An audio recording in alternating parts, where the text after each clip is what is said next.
Okay, we should be live. I'm just going to double check.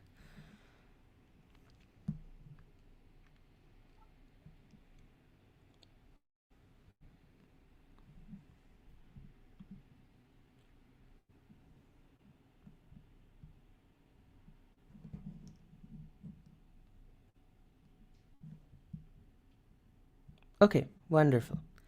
We're live. Everyone who is tuning in, please just bear with us as we get a few things started and set up, and we will begin shortly. Thank you.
Welcome everyone to the final day of Remembering Dikshitar.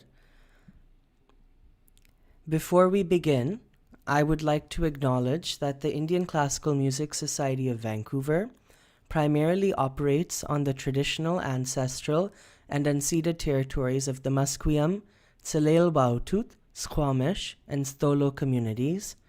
We pay our respects to this sacred land and her people, and we acknowledge our privilege here to learn, explore, and express our traditional arts.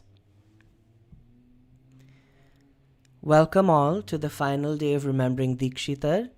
We've had quite the full week of exploring all of Dikshitar's magic in his musical creations, and I would like to thank all of the participants before we begin for being a part of this initiative. We've had performances this week from students, young students, as well as, up-and-coming established artists based here in Vancouver throughout the week. And it's been wonderful seeing, people coming together, working on, Dikshitar's beautiful kritis. We had a wide variety of kritis actually during this program.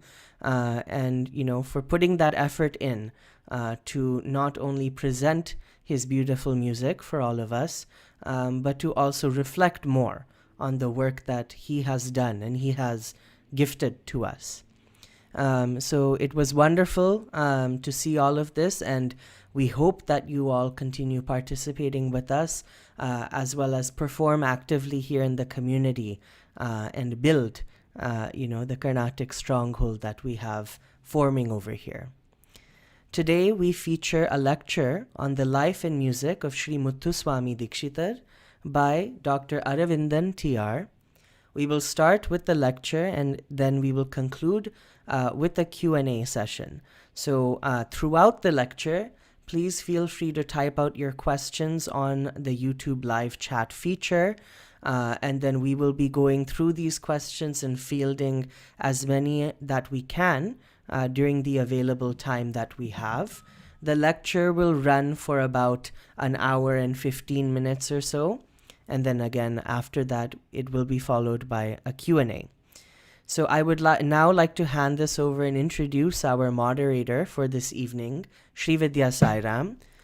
Some of you may already know that name as she performed last night for Remembering Dikshitar, a beautiful Hamsadwani and Punagavarali.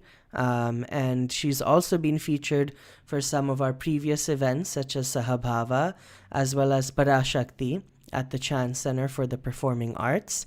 Srividhya is a Carnatic vocalist from Chennai who took her advanced training from Srimati T.M. Prabhavati, disciple of Dr. M.L. Vasantakumari, and she has performed at major sabhas such as Music Academy in Chennai, which we all know to be a very prestigious sabha there. So now I would like to hand it over to Srividhya.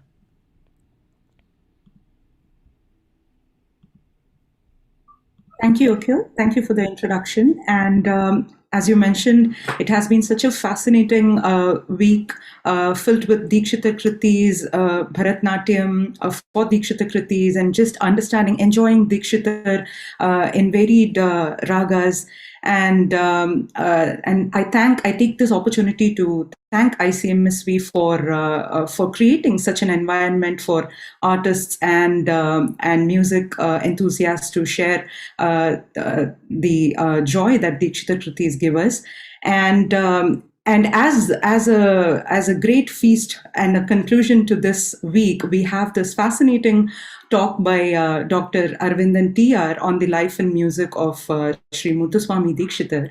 And it is no small feat to talk about Dikshitar in one evening, but I think Dr. Aravindhan will share his research and findings with us and help us understand more about Dikshitar and his life. So let me first begin by introducing Dr. Aravindhan to you all. Dr. T.R. Aravind, a dental doctor teaching dental sciences in a college, is primarily a passionate Carnatic music connoisseur. His love for the art form is such that it made him take a deep dive into it to excavate a lot of hidden and lost treasures. He is a musicologist specializing in pre-1900s music.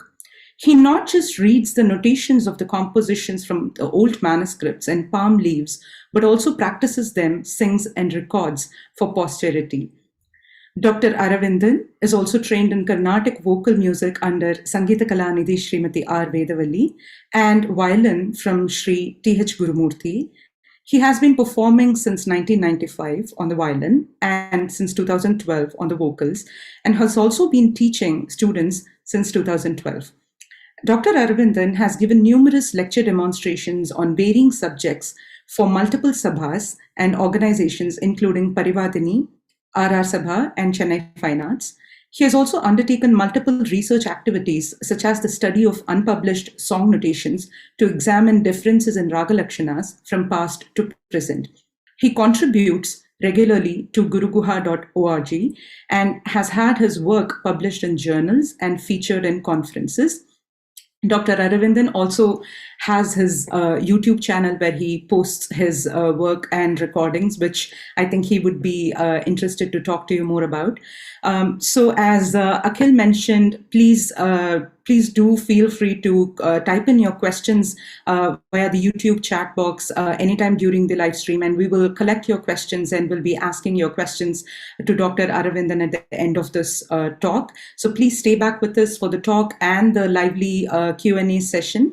And without further delay, I would now hand over the session to Dr. Aravindhan, and let us warmly welcome Dr. Aravindhan.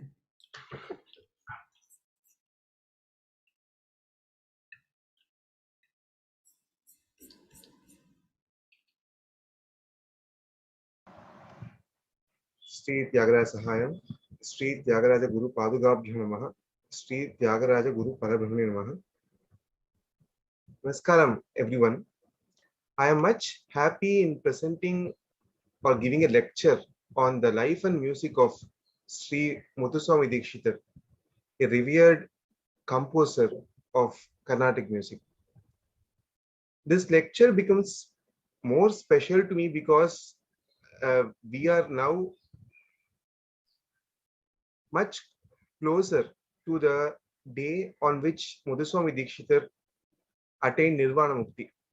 That is, he attained salvation on the day of Deepavali, and we are much close to that iconic day, and hence it becomes much more special for me to talk on this great musician.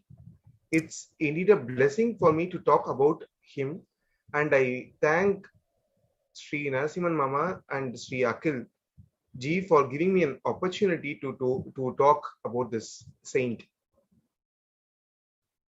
This presentation will be mainly focusing on the life of Muthuswami Dikshitar, and I will be interspersing those details with the music of Muthuswami Dikshitar as much as possible, because it's very difficult to cover the entire musical aspects of Muthuswami Dikshitar and his life history in a single presentation. And hence, we will be more concentrating on his life, the events that happened in his life, and of course, his music.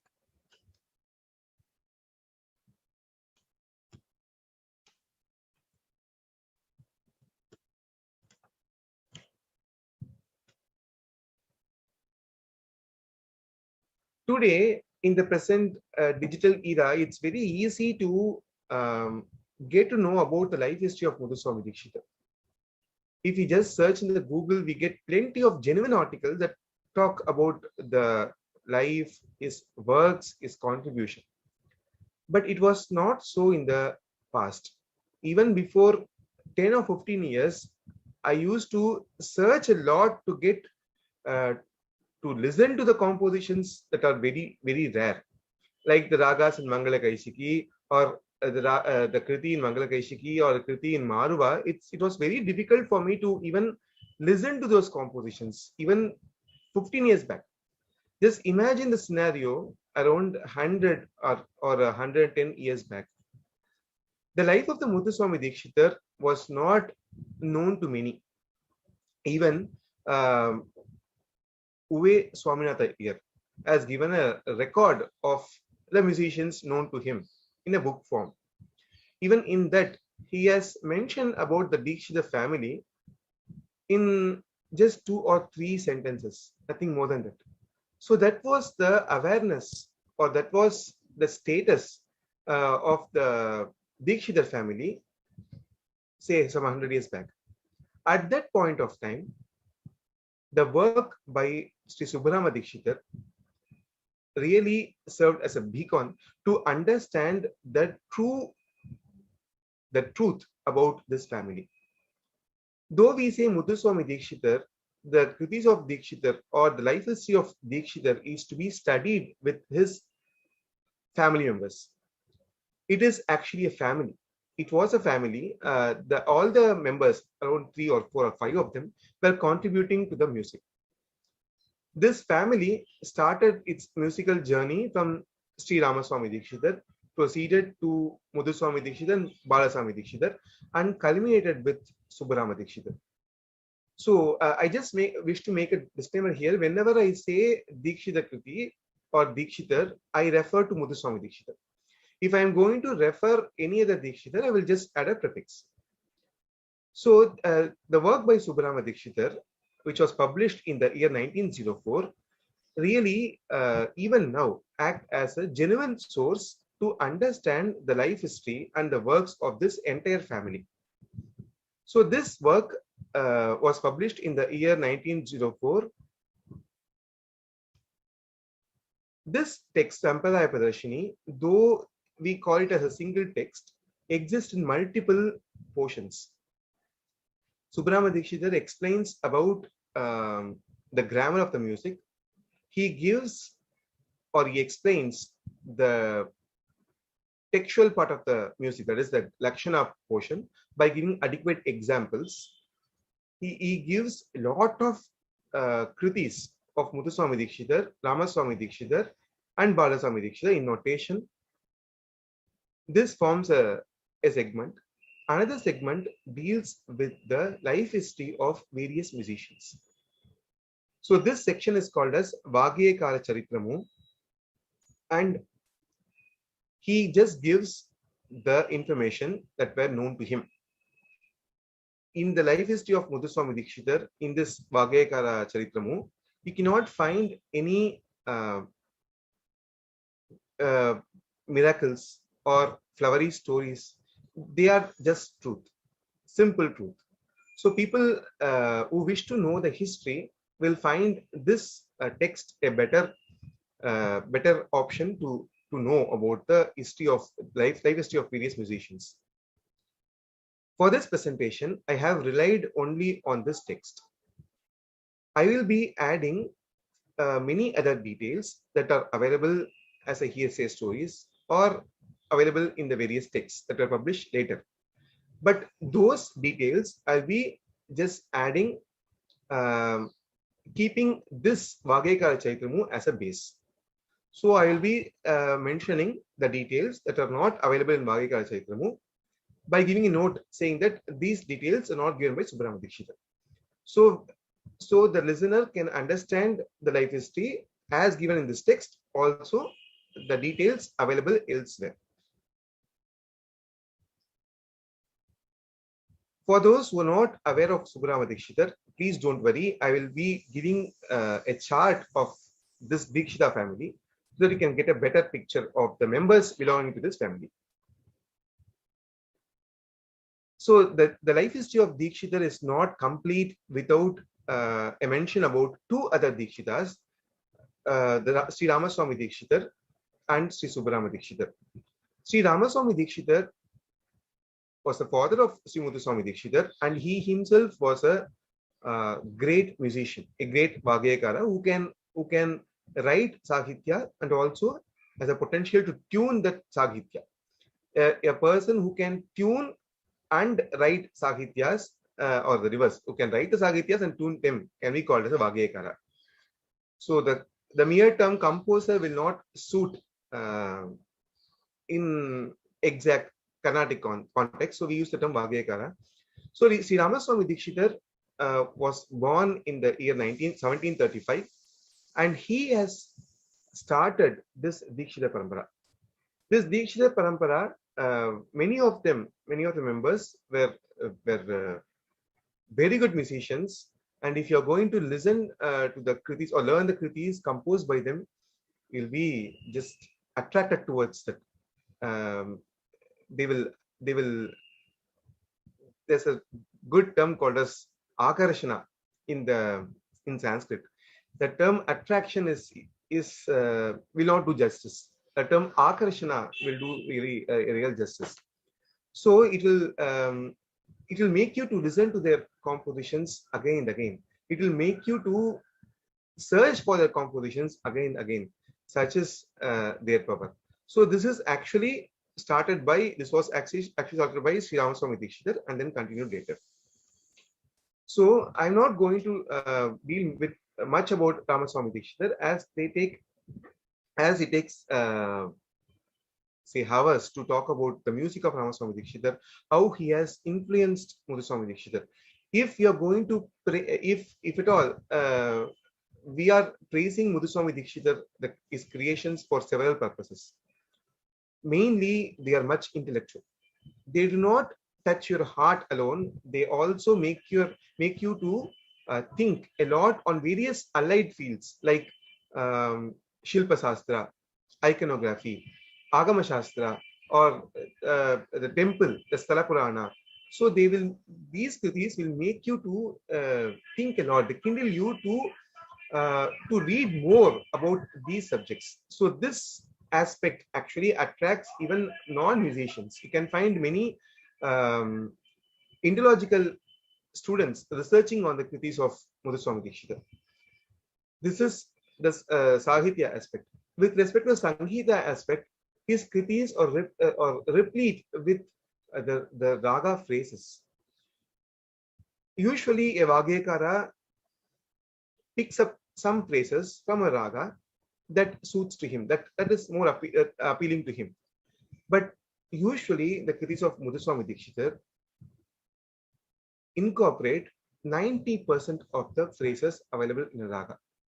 So if you happen to see some new phrase that is not available in current practice and used by Muthuswami Dikshitar, it means that it is an archaic phrase that was either much common during his period or a phrase that was even dead during his period, but kept alive only through the kritis of Muthuswami Dikshitar. So this is a very, very important point I wish to stress upon. And the way which he handles or builds up a raga. Usually, when you take up a composition, the Pallavi starts in the Madhya Sthayi, middle register. It might or might not go into the lower register. And the Anupallavi starts with the middle register and goes to Tarasthai, and the Charana again, it might go to a Tarasthai or it might remain in the Madhyasthai. But the Kritis of Muthuswami Dikshitar are not like this. He has composed, it should be called as an edifice. Such a huge compositions they are. They are many-legged. These compositions build up a raga gradually. You will not find the Tarasthai phrases suddenly like that, as you see in many other kritis. Even the Anupallavi or Charana, it starts with the Madhyasthai, it goes to the Mandrasthai, it dwells there for some time, again comes to Madhyasthai, it dwells there, it hovers around the Madhyasthai, then slowly it progresses to the Tarasthai. The moment it reaches the Tarasthai, we will be totally drenched in the Raga Lakshana, the Raga. It will be totally surrounded by the Raga, and the moment it reaches a Tarasthai, it will now be the climax. Again, it will come back to Madhyasthai or sometimes Mandrasthai. So it is a total composite structure. It is to be enjoyed. So this concept was totally taken from the compositions of Ramaswamy Dikshitar. Even there is a Varna of Ramaswamy Dikshitar, which totally was composed in the Mandrasthai. You find plenty of phrases in the Mandrasthai. The compositions won't even come out of the Madhyasthai till we cross at least the first half of the Anupallavi. The composition starts with Mandrasthai, Daivata or Panchama, it goes to Madhyama and hovers around the Madhyasthai, then slightly enters into the realm of Madhyasthai, again goes back to Mandrasthai, then come back to Madhyasthai. Only in the second half of the Anupallavi, it goes to the Panchama section of the Madhyasthai. Then the Charana starts, again it does the same thing. Then at last he reaches the Tarasthai, Gantara. He just shows once or twice, then comes back again, then finishes the composition in the Madhyasthai. So this kind of compositions were available in their family, and this has definitely sculpted the musical mind of Muthuswami Dikshitar. A real genius Muthuswami Dikshitar he was, and definitely this genius was preceded by another genius who is an unsung hero, Sri Ramaswamy Dikshitar. So Ramaswamy Dikshitar, we do not know from which place they belong to, which region of India they belong to, but he belongs to, he was a follower of Apastamba Sutra, and he hailed from Kanchipuram. Due to the political unfavorable political atmosphere that prevailed during the 17th and 18th century, this family, Ramaswamy Dikshitar, along with his aged parents, moved to Govindapuram. Ramaswamy Dikshitar was blessed with with a beautiful voice, and he was an astute, not a musician. He was a young man at that time. So these details are gained from Subramanya Dikshitar's Vagyakala Chaitramu. The family goes to Govindapuram, and then he moves to Tanjavur to learn music from a musician called as Melattur Veerabhadraya. I hope many of you are aware of the musical form called as Tillana or the Ragamalikas. So Veerabhadraya was the pioneer in composing these Tillanas and Ragamalikas. And Ramaswamy Dikshitar learned his initial music. Though he was proficient, he learned formally from Veerabhadraya. And then upon getting a divine order from an old man, he moved to Trivedimadur, where he learned music from a descendant of Venkatamati. We have many musical texts to understand the grammar of music. One such text is Sadhudandi Prakashika. It was authored by Venkatamati, and a descendant of Venkatamati called Venkatavaidyaha Dikshitar has taught the musical lessons to Ramaswamy Dikshitar. So Ramaswamy Dikshitar was an important disciple who was instrumental in propagating the musical thoughts of Venkatamati. Another disciple, it is said by Subramanya Dikshitar, that one other disciple of Venkatamaki, the disciple lineage, was Sonti Venkata Subbaya, whose disciple was Tyagaraja Swami. So the two main composers or Vakekaras classified under the Trinity of music belongs to the lineage of Venkatamurti. So then he was a court musician, though we do not have any details on the kings or the kings who patronized Ramaswamy Dikshitar. We just have an information that he has adorned the courts of various kings, and he lived in Tiruvarur. When he was in Tiruvarur, his music attracted a Dubhashi by name Manali Mudhukrishna Mudaliyar.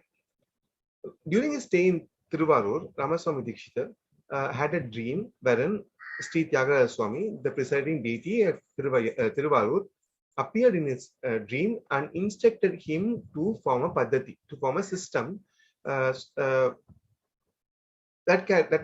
can be followed in the temple. Even now, the Nadaswaram Vidwans there follow the system. He has codified the way in which the music has to be presented to Lord Shiva. The ragas that are to be played, the place where a particular raga has to be played, the various talas which the compositions must have and which can be played in the temple, all these were codified by Ramaswamy Dikshitar. So, Edubashi by name Manali Mudhukrishna Mudaliyar who happened to listen to the music of Ramaswamy Dikshitar, got attracted, and he patronized the entire family, and the entire family shifted to Manali, which was a suburb of Chennai. Even now it is a suburb. Chennai was earlier called as Madras, and the family shifted to Madras from Tiruvarur. Ramaswamy Dikshitar, till his 40 years of age, was childless. He prayed to Mudhukumara Swami and Vaidyanatha Swami, and he was blessed with a child. That child was named as Muthuswami Dikshitar. Subbarama Dikshitar mentions Ramaswamy Dikshitar prayed to Vaidyanatha Swami and Mudhukumara Swami, and we presume that that kshetra is to be Vaidhishan Kovil. Vaidhishan Kovil is a place which is some 20 or 25 kilometers from Mayavaram, and there the presiding deity is Vaidyanatha Swami. The Ambal there is Balambika, Taiganayaki, and you also have a very famous shrine for Skanda. He is called as Mudhukumara Swami. So Subbarama Dikshitar does not mention the name Vaidhishan Kovil, but we presume it to be Vaidhishan Kovil. And all the later texts give the detail as Vaidhishan Kovil. The later texts also append a story to this. It seems Subama or Subbalakshmi Ammal, wife of Ramaswamy Dikshitar, had a dream wherein she envisions Lord Balambikai, goddess Balambikai, to give her some auspicious things like tambulam, fruits, and a pearl necklace. And after this dream, she gave birth to a child, and they named him as Muthuswami Dikshitar, perhaps to remember the gift of Mudhukumara Swami. Subbarama Dikshitar, when anyone who goes through the text of Sampradaya Pradarshini will be attracted or will be struck by the genuinity with which he gives the details. The form of music available in the text might be much different from what it is extant now, but the faithfulness or the genuinity with which he gives a detail is remarkable. And it is easily understandable that he has given all the details that were known to him, and he was not interested in giving details that he felt could not be genuine, or some ambiguity. If there is some ambiguity in a birth date or any particular incident, he refrained from giving the detail. So I'm spending some time here because as a devotee of Dikshitar, we all wish to celebrate his birthday. For a Mahan, for a saint who has attained Mukti, the Aradhana day, that is the day on which they attain salvation, is much more important than the birthday. But still, we the devotees are much more interested to celebrate his birthday. So anyone who is connected with Carnatic music will accept this. Muthuswami Dikshitar is a person who is most revered. Everyone of us wish to get connected with him in one way or other. This is common for all the Trinity, but Muthuswami Dikshitar is much more popular even among non-musicians for the reasons mentioned earlier. So we all wish to get connected with him in one way or other. And the Jayanti day, or the day which is considered to be his birthday, plays a very important role in this. You can find many celebrating this day. Now it is considered that Muthuswami Dikshitar was born in the month of Panguni, which corresponds to March and April, between March and April, on the Kritika star. But this detail cannot be located in the sketch given by Subbarama Dikshitar. Subbarama Dikshitar says Muthuswami Dikshitar was born in the year Manmata. In our system, we used to name each and every year, and this naming occurs in a cycle. It is a cyclic. We call a 60-year cycle, and in the 60-year cycle, each year is given a name. It starts with Prabhava and ends with Akshaya, and Manmata is one such year. So 1775, the Gregorian date, corresponds to the Manmata Varsha of the 60-year cycle. And Subbarama Dikshitar says Muthuswami Dikshitar was born in the year Manmata. He does not give any other details. It is to be remembered that Subbarama Dikshitar attained salvation in the year 1835. And Subbarama Dikshitar was born in the year 1839. So we have only 4 years difference between these two. And Subbarama Dikshitar has learned from Balaswami Dikshitar, who was a younger sibling of Muthuswami Dikshitar. Please don't worry about these names. I will be explaining about the family history very soon. So Subbarama Dikshitar had an opportunity to get to know the details about Muthuswami Dikshitar from his sibling itself. So he not giving this information is really intriguing. So I'm not saying we should not celebrate this Pankuni Chitra, or I'm not saying these might be false. I'm saying that we should take this information into consideration before giving a confirmed birth date for Muthuswami Dikshitar. So soon after the birth of Muthuswami Dikshitar, Ramaswami Dikshitar gave birth to three other kids. Chinnaswami Dikshitar was born soon after Muthuswami Dikshitar. We do not know his exact year of birth. And a twin called as Balambika was born with Chinnaswami Dikshitar. And Balaswami Dikshitar was the last scion or last descendant of Ramaswami Dikshitar. And he was born in the year 1786. While giving the date of Balaswami Dikshitar, Subbarama Dikshitar says Balaswami Dikshitar was born in the month of Mithuna and Ashwini Nakshatra.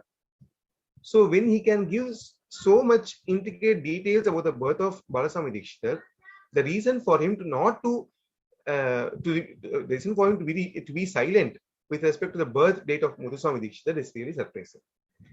So I have dealt this topic in much more depth in one of my videos, the Pankuni Kritika LUK1 videos.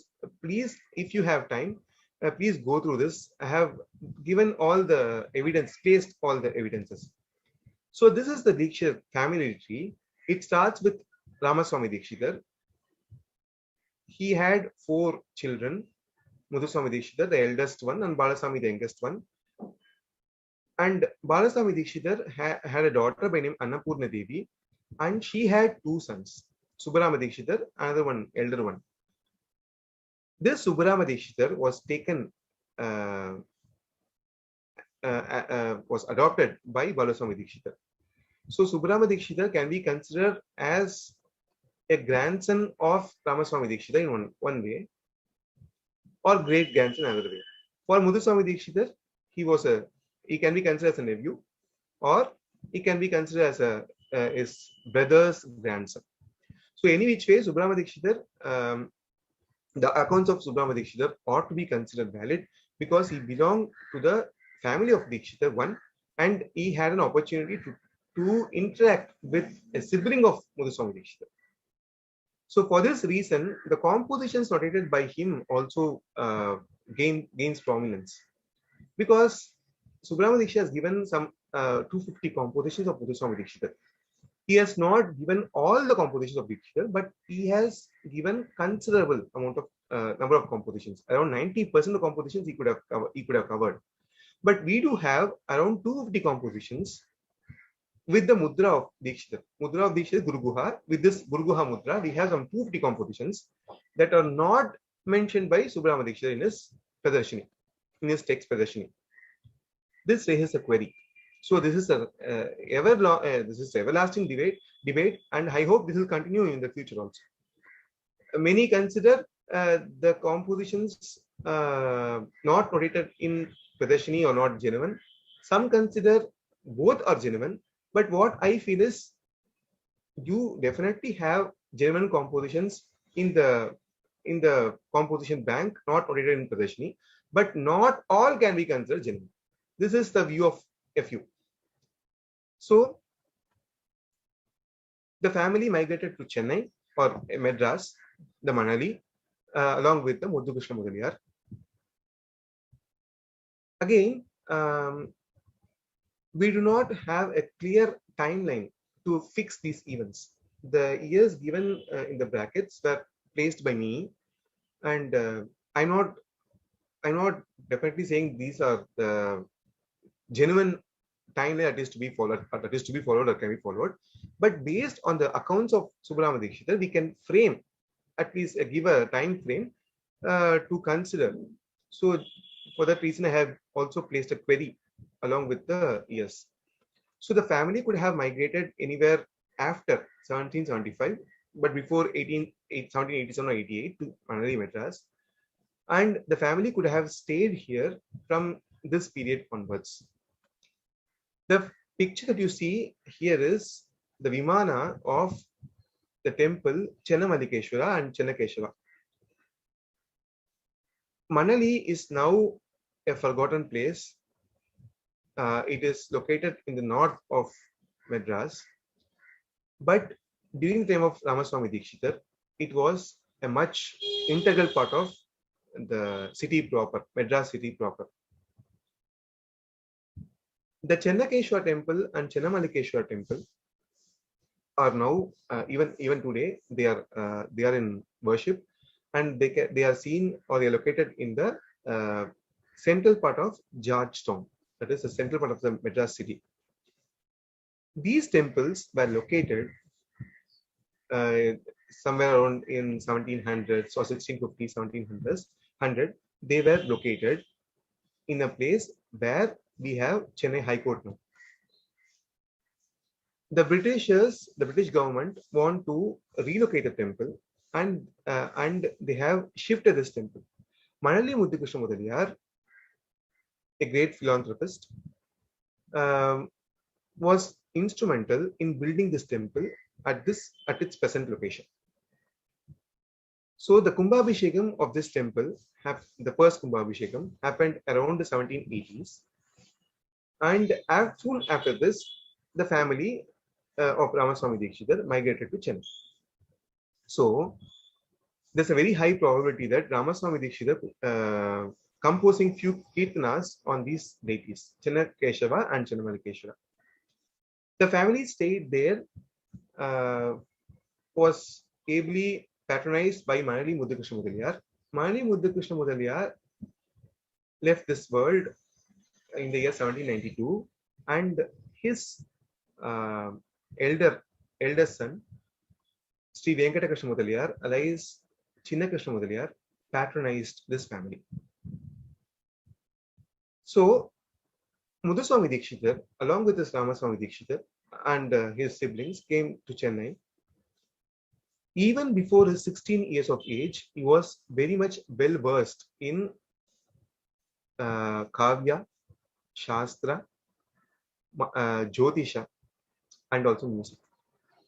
So there's a common misconception that Muthuswami Dikshitar, after coming back from Kashi, after doing his Gurukula Vasam, has composed the kritis in the Deshiya ragas like Hamir Kalyani, Maruva, Bhairavam. We have compositions in these ragas of Muthuswami Dikshitar, and it is commonly opined that these compositions in these ragas, Deshiya ragas, they're composed due to the influence of Hindustani music that he had during his stay in Kashi.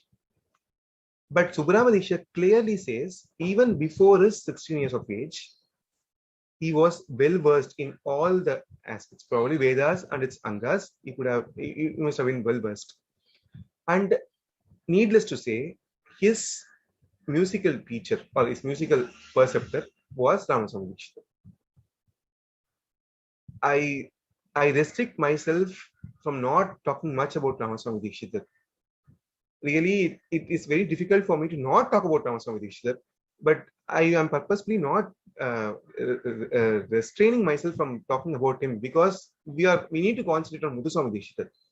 So Ramaswamy Dikshitar had a great influence on Muthuswami Dikshitar. I just gave an example. So needless to say, he was the first teacher for Muthuswami Dikshitar, and Muthuswami Dikshitar was well versed. Ramaswamy Dikshitar had composed in these ragas. We have very few compositions of Ramaswamy Dikshitar. Many of them are ragamalikas, and many of them are alive only because of Subramanian Dikshitar. So the contribution made by Subramanian Dikshitar is cannot be matched by anyone. If not for Subramanian Dikshitar, we cannot.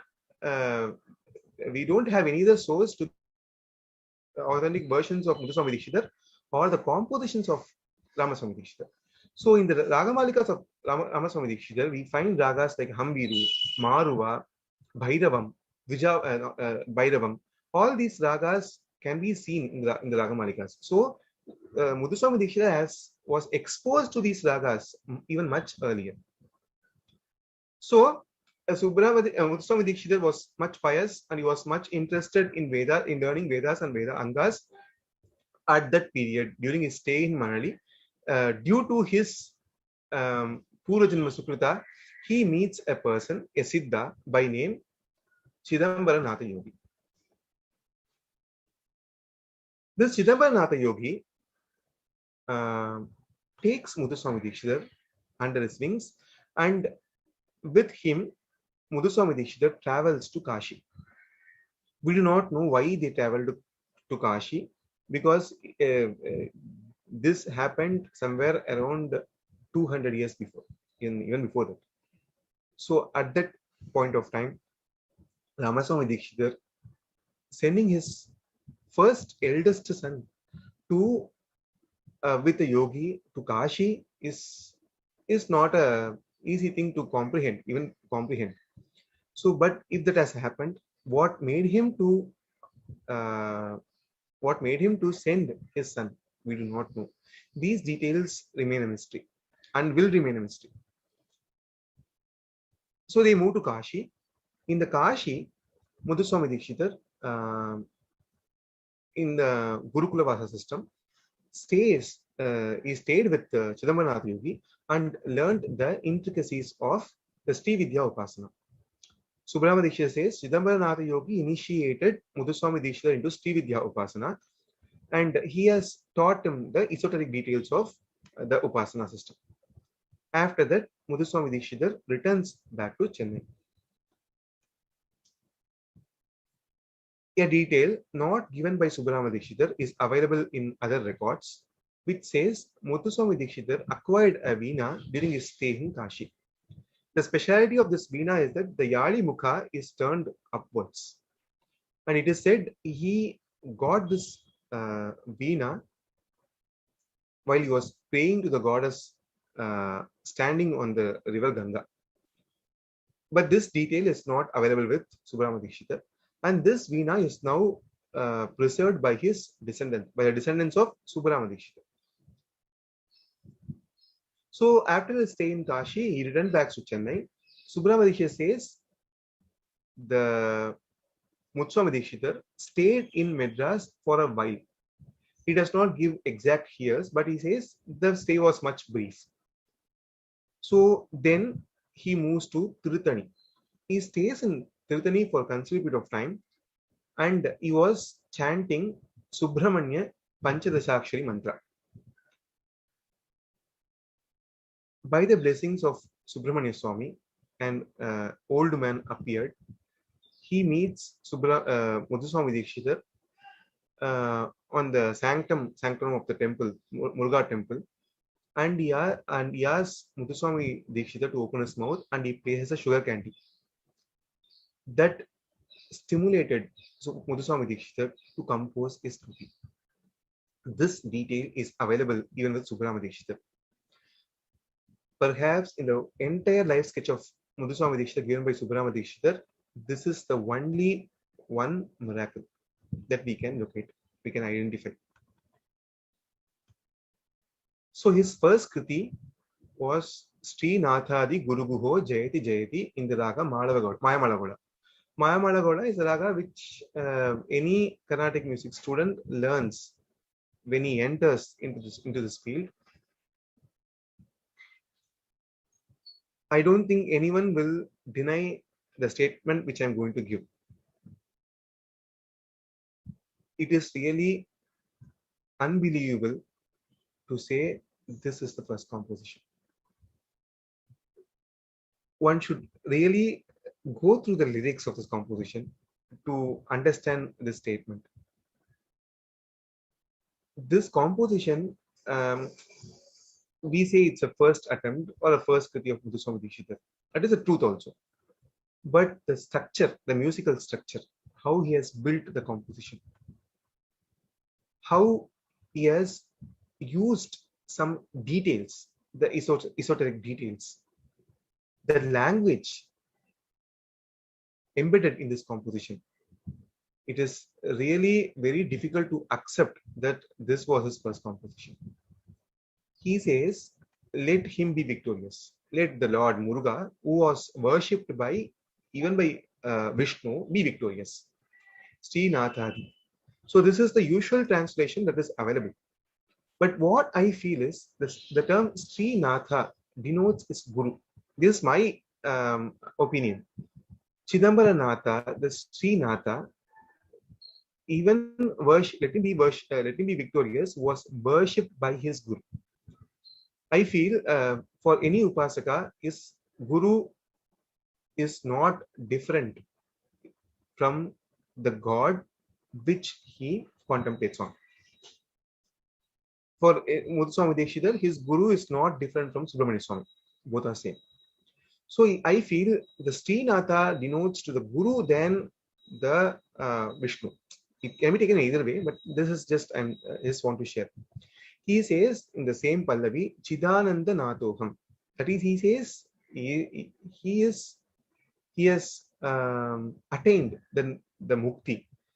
The main aspect of Advaita philosophy is Satchit Ananda. It is Ananda, constant bliss, everlasting bliss. Sat, the truth. Chit, which is always present. So this Satchit Ananda is denoted by the term Chidananda Nathoham. Chidananda Natha also was the Diksha name for Muthuswami Dikshitar. When a person takes a Diksha, that is, takes an Upadesha from a Guru, he is given a Diksha name. So that Diksha name differs from the name given by his parents. So for Muthuswami Diksha name is Chidananda Natha, and he recollects that here. So even while he was composing this first Kriti, he could be around 25 years or maximum 30 years based on our time frame. He has reached the pinnacle. He has achieved the goal of getting this Manusha Janma, this human birth. He became Sachidananda. He realized his own self. This Kriti can be discussed in much more detail. I'm just saying few salient features so we can move to other aspects. And he proceed to compose the Kriti on Subramanya on the other Vibhakti forms. In the Sanskrit language, the declensions in English language are called as Vibhaktis. We have 7 Vibhaktis or 8 Vibhaktis. And Muthuswami Dikshitar has composed on all these Vibhaktis. For example,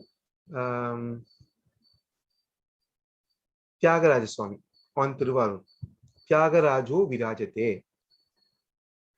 Tyagarajam Bajare, second Vibhakti. So he has come, similarly, he has also done for Mudhukumar Swami or Subramanya Swami. Sri Guruna Palitosmi, in the Raga Padi. Sri Guru Guhastya Dasoham, the sixth Vibhakti, in the Raga Purvi. And I want to make a very important note here. If at all, the ragas like Padi, Purvi, Ardhadeshi, Salanganata or Megharanjani or existent, it is only because of the works of Muthuswami Dikshitar. These ragas are very old and were much in vogue during the period of Muthuswami Dikshitar. But to the best of our knowledge, we do not have any composition of any other composers in these ragas. It is said Annamacha has composed in Padi, but we have lost the original tune. So if you want to know how Padi really sounds, we should look into the Kritis of Muthuswami Dikshitar. And Subramanya Dikshitar has given these Kritis in their original forms, how these ragas sounded during his period and during the period of Muthuswami Dikshitar. So these ragas are alive only because of the Kritis of Muthuswami Dikshitar. This is a major contribution. Later, he moves to Kanchipuram. This could have happened anywhere between 1797 or 1795 or 1800 in that period. And he happened to communicate with another Advaita sannyasi called as Upanishad Brahma Yogi. Subramanya Dikshitar says Muthuswami Dikshitar had philosophical dialogues with Upanishad Brahmendra, and Muthuswami Dikshitar tuned the Rama Ashtapatis composed by Upanishad Brahmendra. Again, Upanishad Brahmendra is a mysterious person. In our Sampradaya, it is usually much common to write commentaries for the Upanishads. Adi Shankara Bhagavad-pada has written commentary for some 10 or 12 Upanishads. Srimad Ramanujacharya has done that. And even the sannyasis who lived, say, 200 or 300 years back, they have done that. But this Upanishad Brahmendra has written a commentary for 108 Upanishads. Upanishads are plenty. They are innumerable. Of these innumerable Upanishads, 108 are considered to be prominent because there is this Upanishad called a Muktika Upanishad, which enlists 108 Upanishads. And Upanishad Brahmendra has written a commentary for all these 108 Upanishads. For many of these Upanishads, only his commentary are now existent. So, since he has written a commentary for these Upanishads, he is called as Upanishad Brahmendra. His name was Ramachandrendra, Sri Ramachandrendra. He was living in Kanchipuram, and by the time when he met Muthuswami Dikshitar, he could have been either in his 80s or 90s, because Dr. Raghavan says a work of Upanishad Brahmendra can be dated to 1709 from its internal evidence. Upanishad Brahmendra himself has given an evidence which can be traced back to 1709. So imagine Muthuswami Dikshitar could have met him around 1795 or 1800s. It could have been in his 80s or 90s. Later in 1835s, 1837s, 1840s, he meets Tyagaraja Swami. So he could have lived for more than 100 years. So Upanishad Brahmendra Mutt is still now existent, but we do not have any sannyasis now there. Starting from Upanishad Brahmendra, that Mutt was decorated by many sannyasis, Advaita sannyasis, but now no sannyasi is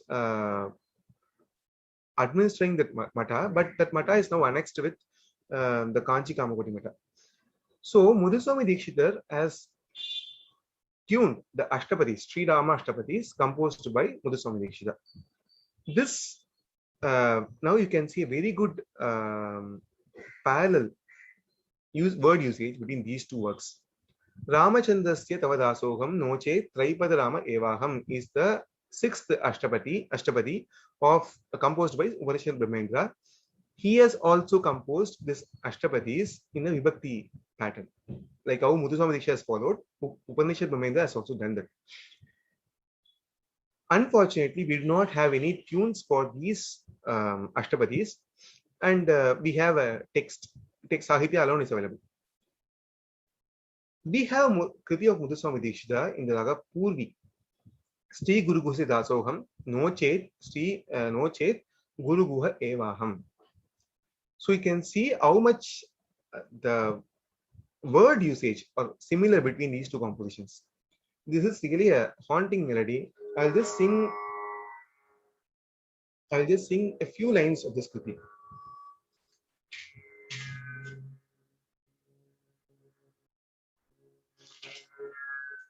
This saga, as I have told, is living only because of these compositions, and even this composition is not much common.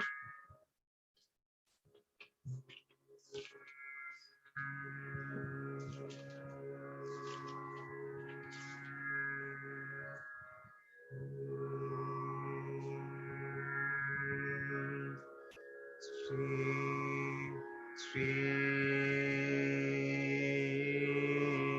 Guru Esya Dasokam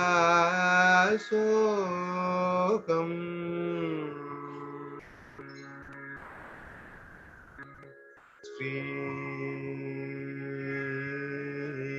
Guru Esya Dasokam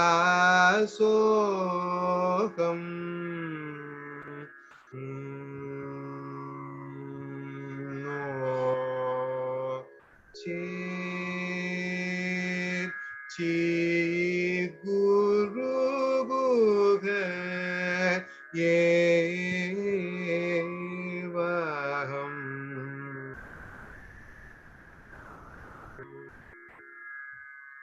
Sri Guru Guha Dasogam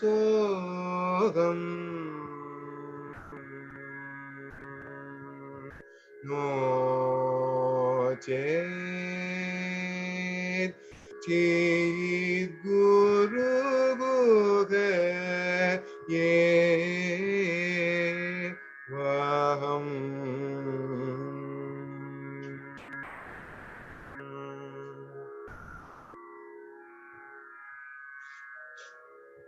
So this is definitely not a style which is being followed now.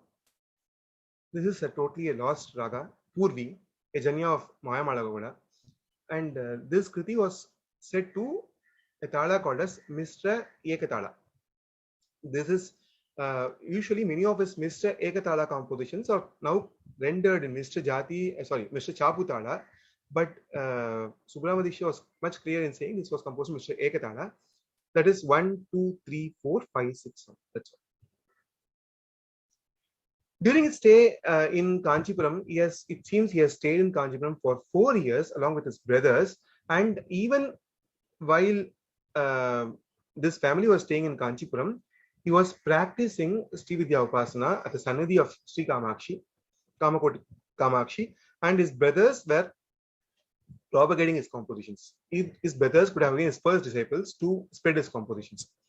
Then this, I believe, he could have visited the shrines that are in close proximity to Kanchipuram during this period, because we have composition of Muthuswami Dikshitar on Tirupati Venkatachalamurti Swami, Sholingavaram Narasimha Swami.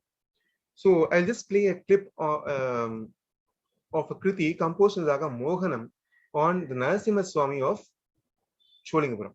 Sholingavaram is located much closer to Kanchipuram, some say around 100 kilometers from Kanchipuram. we have a twin temples here, one for Narasimhaswamy, one for Anjaneya Swami.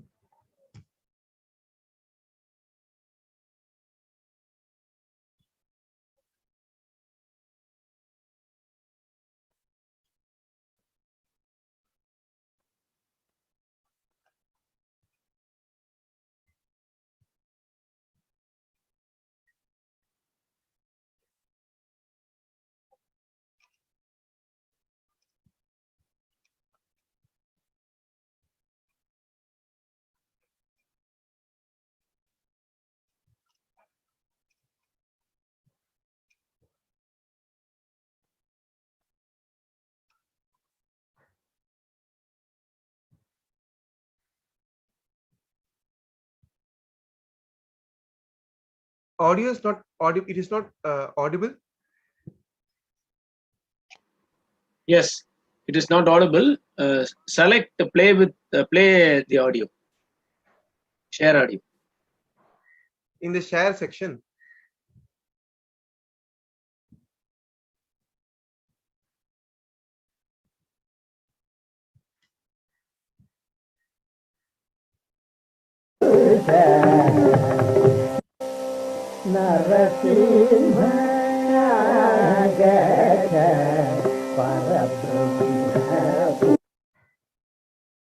Okay.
So this is a kriti in the raga Mohanam, sung by Sri Semangudi Srinivasa Iyer.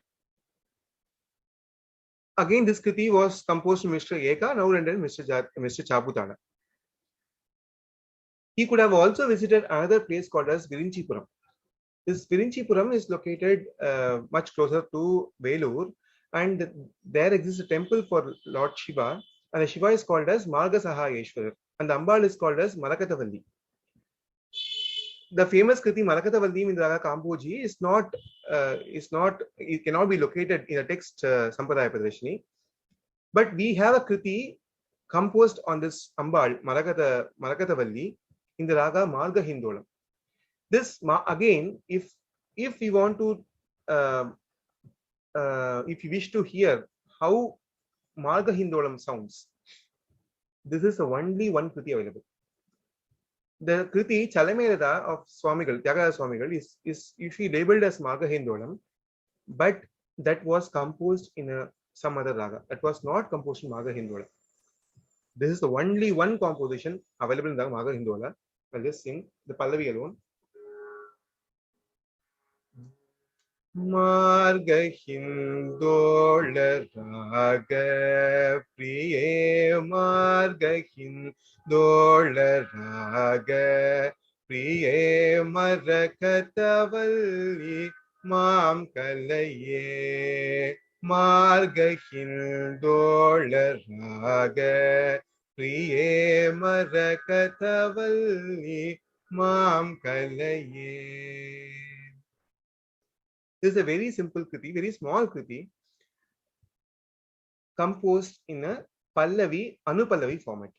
Now, I just want to give another detail on the music of Muthuswami Dikshitar. We have seen the first detail that the respect to the ragas, the rare ragas handled, and the ragas which are alive only due to the presence of kriti of Dikshitar.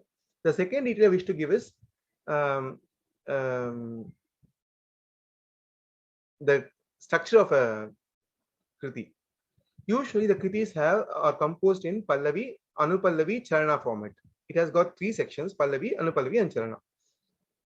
In few cases, there will be multiple Charanas: Pallavi, Anupallavi, Charana 1, Charana 2, Charana 3. But Muthuswami Dikshitar alone has followed a different format, wherein he has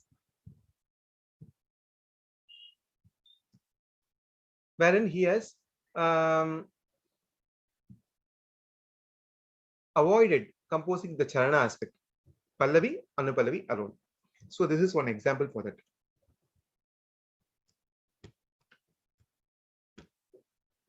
Then he goes to Tanjavur. He stays in Tanjavur, where we get information that he also adorned the court of King Sarfoji. Ponnaya, Chinnaya, Shivanandam, and Vadivelu were called as Sanjay Nalvar, were much more instrumental in propagating the dance form, present dance form, whereas disciples. And there are manuscripts containing the compositions of Muthuswami Dikshitar in their possession. So I was able to locate these few compositions like Jai Jai Gauri Manohari. These compositions are not available anywhere. They are seen only in the manuscripts of these Tanjaya, Shivana, and Vadivelu. When we analyze this composition, it seems that he has composed a set called as Nirupanam. Nirupanam is a form wherein a dance form which incorporates different musical forms like Geetam, Prabandham, Mangalam, Tillana. All these forms are compiled together and called as Nirupanam. It seems Muthuswami Dikshitar has composed this Nirupanam in the lines of Sharfoji, and these compositions come under that Nirupanam. This is a sloga taken from a manuscript available in the Tanjavur Mahal Library, which says that Muthuswami Dikshitar has composed a poem on Sarfoji. He praises Sarfoji and keeps in par with Lord Vishnu. The fourth contribution of this family is that Raganga Raga Kritis. You are aware of the Melakarta system. That is 72 Melakartas available. They give rise to many other ragas. These Melakartas were called as Raganga Raga by this family. It seems Venkatamaki has postulated the existence of 72 ragas in his Chaudhary Prakashika. It seems he has also written a text by name Raga Prakarana, which gives the name of these 72 ragas along with the Gita to understand them. Muthuswami Dikshitar family has followed from Ramaswamy Dikshitar. They were composing in these Raganga Ragas Kritis. He stayed in Tiruvarur at least for 5 or 10 years, and he has composed on the deities enshrined therein. Kamalamba Navavarna Kritis, on Kamalamba Ambal residing in Tiruvarur, Tyagaraja Swami Kritis on Tyagaraja Swami, Kritis on Shodasha Ganapati, on various Ganapati located in the temple, Panchalinga Kritis. Tiruvarur houses 5 lingas. We have Panchabhutas, right? Air, water, ether, fire, and land. And it is said the Lord Shiva manifested himself as these 5 forms: Kalahasti, Vayulinga, Appulinga in Tiruvannaikaval, and Prithvilinga in Tiruvarur or Kanchipuram. So Muthuswami Dikshitar has composed kritis on these Panchabhutas also.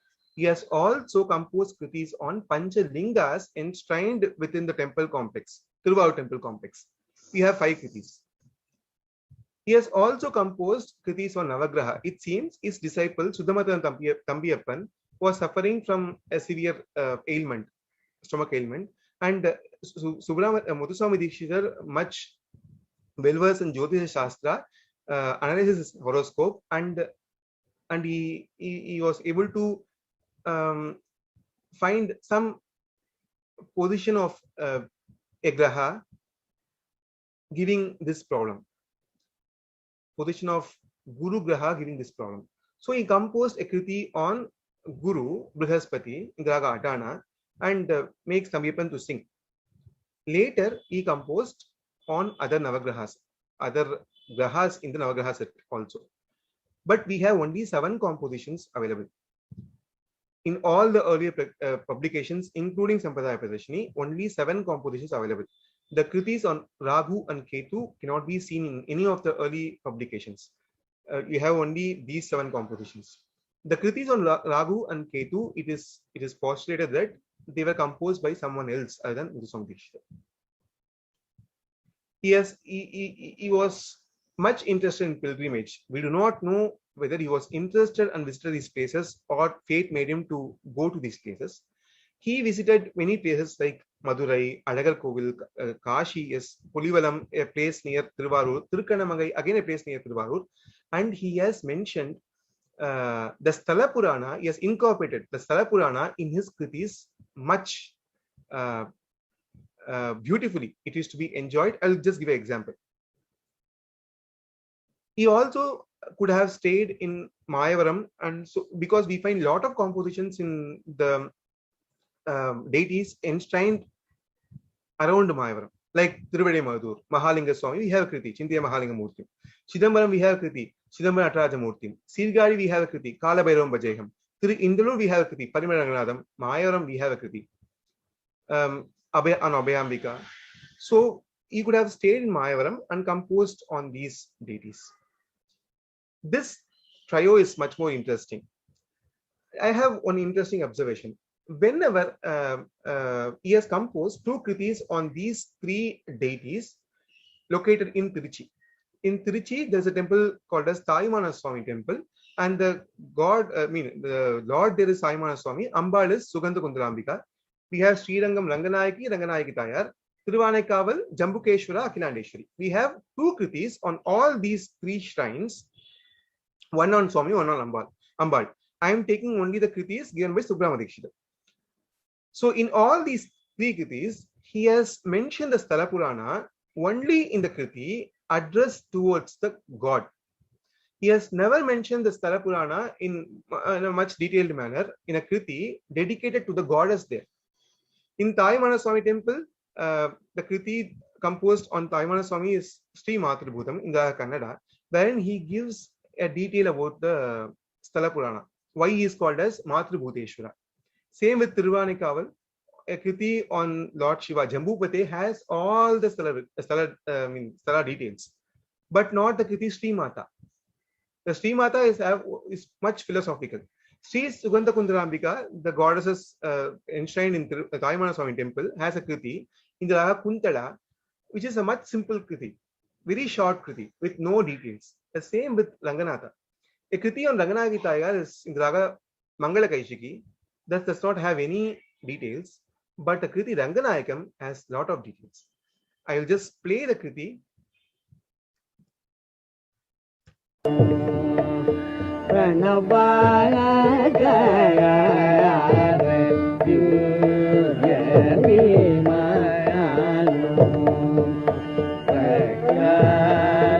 The Vimana there in Sriragam is called as Pranavakara Vimana.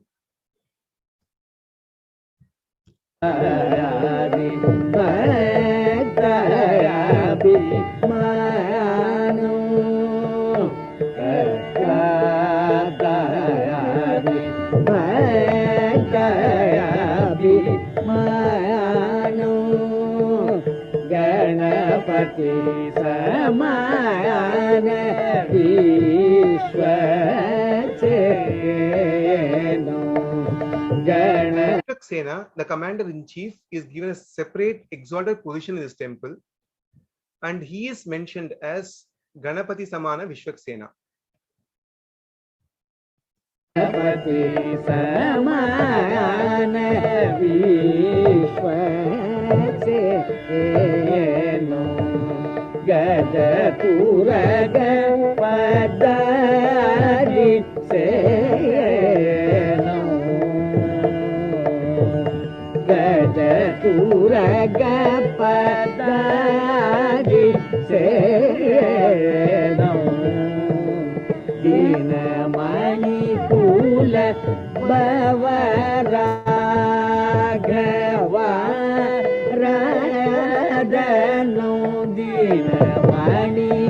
The Lord Ranganatha is called as Kuladhana because he was worshipped by the Ikshwaku, the first member of the Raghu dynasty.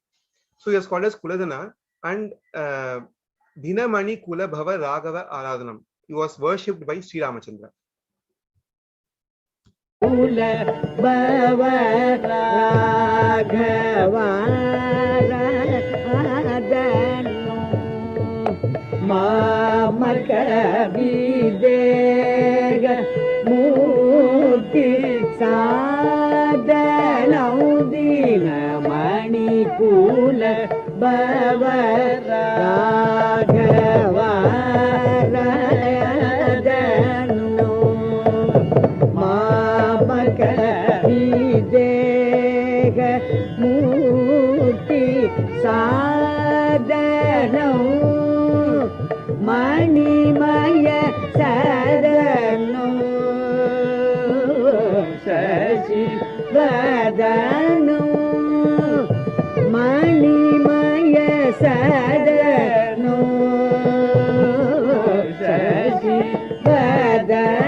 Now he describes Lord Ranganatha as Panipati Shahi, one who is reclined on the serpent. So this Kriti is is a very good example how to understand how he has incorporated Sthala Purana, Sthala details in the Kriti. I'll just finish within 10 minutes. This was the Kriti Ranganayakam Bhaviye Indraga Nayaki. Then what happens, the siblings were much attached, and due to some reason, the siblings got separated. It seems Chinnaswami Dikshitar along with Balaswami Dikshitar goes to Madurai based on a request from a patron, and they remain to live there. And Muthuswami Dikshitar was much separated from them. Chinnaswami Dikshitar dies at an young age, and Balaswami Dikshitar got frustrated, just moves with a friend by name Hari southwards. He was welcomed by the Zameen or the king of Etayapuram, and he was appointed as an Asthana Vidwan there. Muthuswami Dikshitar was much perplexed, and he was trying to identify his lost brothers. So he takes a journey to identify them, and on his way near Etayapuram, he gets an information that Balaswami Dikshitar is getting married to a woman from Rameshwaram. At that place where the Dikshitar got his information was much drier. It was suffering from severe drought, and hence Muthuswami Dikshitar prays to the Lord Amriteshwari, and immediately the rain poured. This detail was given by Subramanya Dikshitar, and this is a Kriti.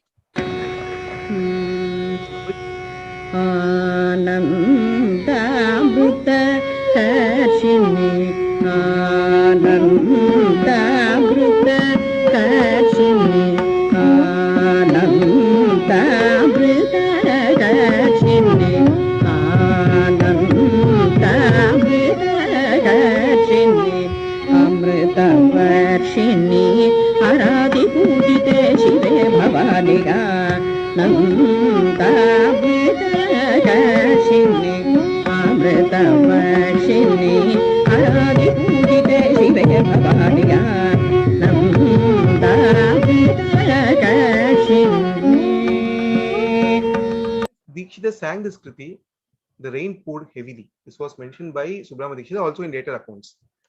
So then, after getting this information that his brother is alive and is having a much happy life and going to get married, he composed a Kriti on the king of Etayapuram for patronizing his brother in the raga Megharanji, Venkatesha Yettappa Bhupatim.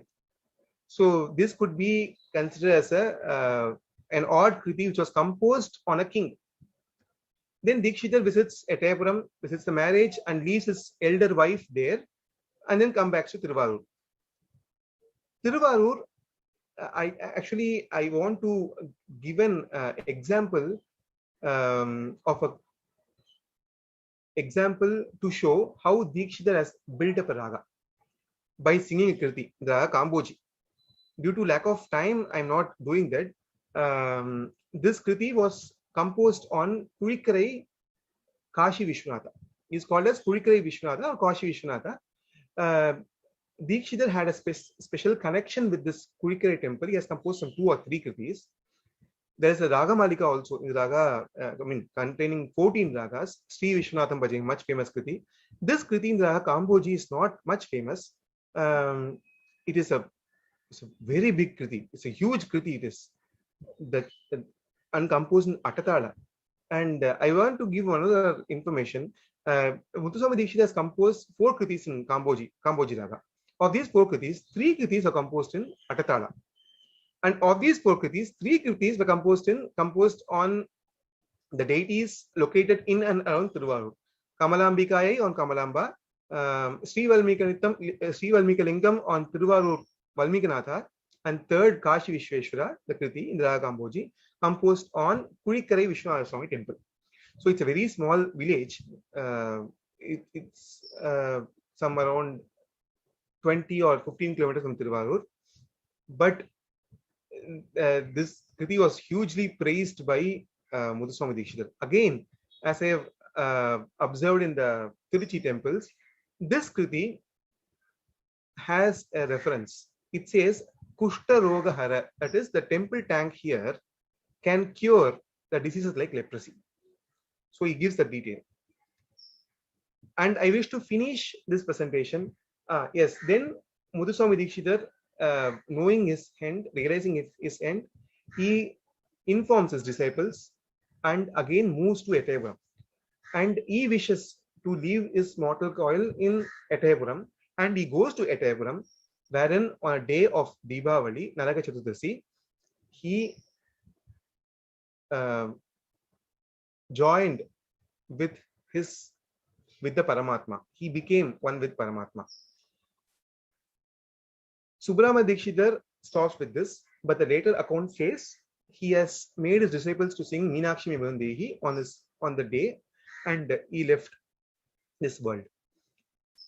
I wish to finish this presentation with a kriti, a rare kriti, both in the term of raga employed and also the theme employing this kriti.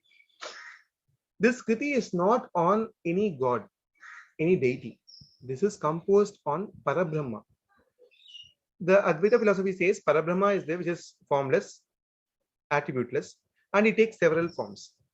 So he has composed on several forms: Muruga, Muruga Subramanya Swami, Ambal, Vishnu, he has Ramachandra. He has composed on all the deities. This one was composed on the Nirguna Swarupa. To my knowledge, only Sadashiva Brahmendra has composed a kriti, Sarvam Brahmamayam a kriti, and other kritis in this format. He has done that. This kriti is much easy to understand. Satchidananda Madhyam Samsara Rogyam, which cures the disease of birth. Saguna Nirguna both exist in both Saguna form, that is with attributes, and Nirguna form. Shukaragasya Pratipadyam, which was this Rahasya, this secret was known to Shuka Maharishi. Sakala Nishkala Rupam, it can take any form. Bodham, it is the knowledgeable. Buddha, Shuddha, Tattva, all, he just adds all the attributes to this Nirguna Brahma. I'll just finish this kriti with this kriti.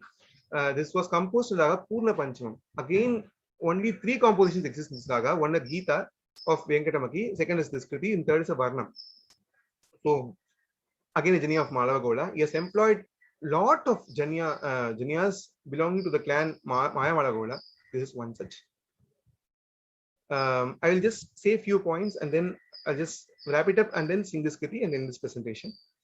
So, Muthuswami Dikshitar, having returned from Kashi, met Upanishad Ramendra Yogi, made his brothers to sing this and propagate his compositions. He has attained bliss even at the moment when he sang the first kriti. This was proved further. He says Nityananda Brahmosmi, Nityananda Ruposmi, Brahmananda Ruposmi, another kriti, in the kriti Nanda Berim. So lot of he himself declared that he is the self-realized soul. Then he moves to, we do not know the reason, but his brothers got separated. Then he meets his brother in Ettapuram. He comes back to Thiruvarur and again reaches Ettapuram to leave this world, to leave his mortal coil. With respect to musical contribution, his compositions ought to be studied to understand the Raga Swarupa, to know the Sthala Puranam. I have just given a single example. There are plenty. Single example to portray how he has incorporated the details. The Raghangara system followed by this family, and how he has explained about his mental status, his sthiti in his composition, like Nityananda Ruposmi, Brahmananda Ruposmi, Chidananda Nathoham, all these things. So it is definitely not sufficient to restrict ourselves to understand Dikshitar for 2 or 3 or 4 hours. We need a lifetime to understand Muthuswami Dikshitar. And I think this composition, a rare one, a beautiful one, in the Raga Purna Panchami.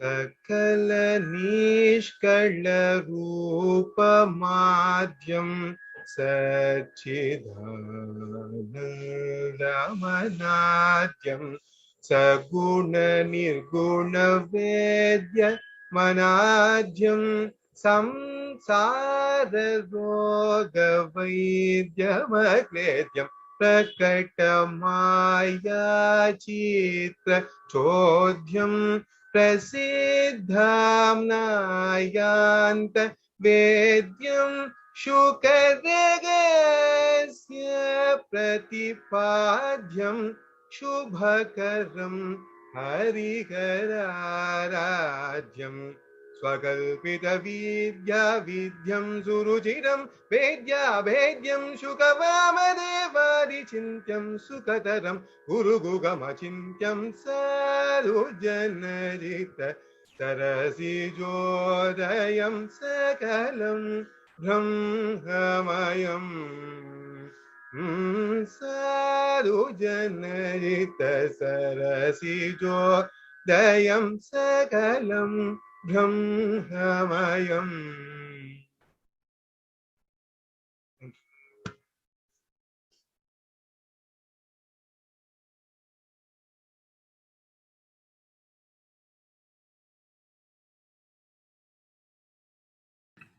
Thank you, Dr. Aravindhan, for that wonderful, fascinating talk. In fact, I mean, you've covered so much that even a person who did not know about Dikshitar before would have really gotten a lot of information about who this person was and the personality. So, thank you very much for covering the details in depth. So at this point, I would like to open the floor for some questions here to you. So I would first start by asking that. So you mentioned a lot of things from what is mentioned in Sangeeta Sampradaya Pradarshini and what is not. And you mentioned some of the details like which are not mentioned in Sangeeta Sampradaya Pradarshini. So what are some of the other records other than Sangeeta Sampradaya Pradarshini that you would say as authentic records that talk about Dikshitar?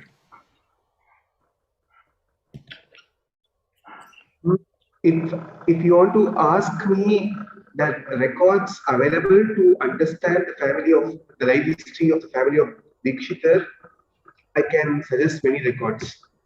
For example, Sangeeta Sampradaya Pradarshini starts doing this, but later we have a record given by Kachi brothers, and then a very small, very small note given by Umesh Swaminathan Iyer, Abraham Pandita, and later you get very big records, very huge descriptions given by predominantly his disciple lineage. Subramanya Dikshitar had a son called as Sambit Dikshitar, and he had a lot of disciples like T.L. Venkatrama Iyer, Vedanta Bhagavatar, Ananta Krishna Iyer. All they have written an account on the life history of Dikshitar.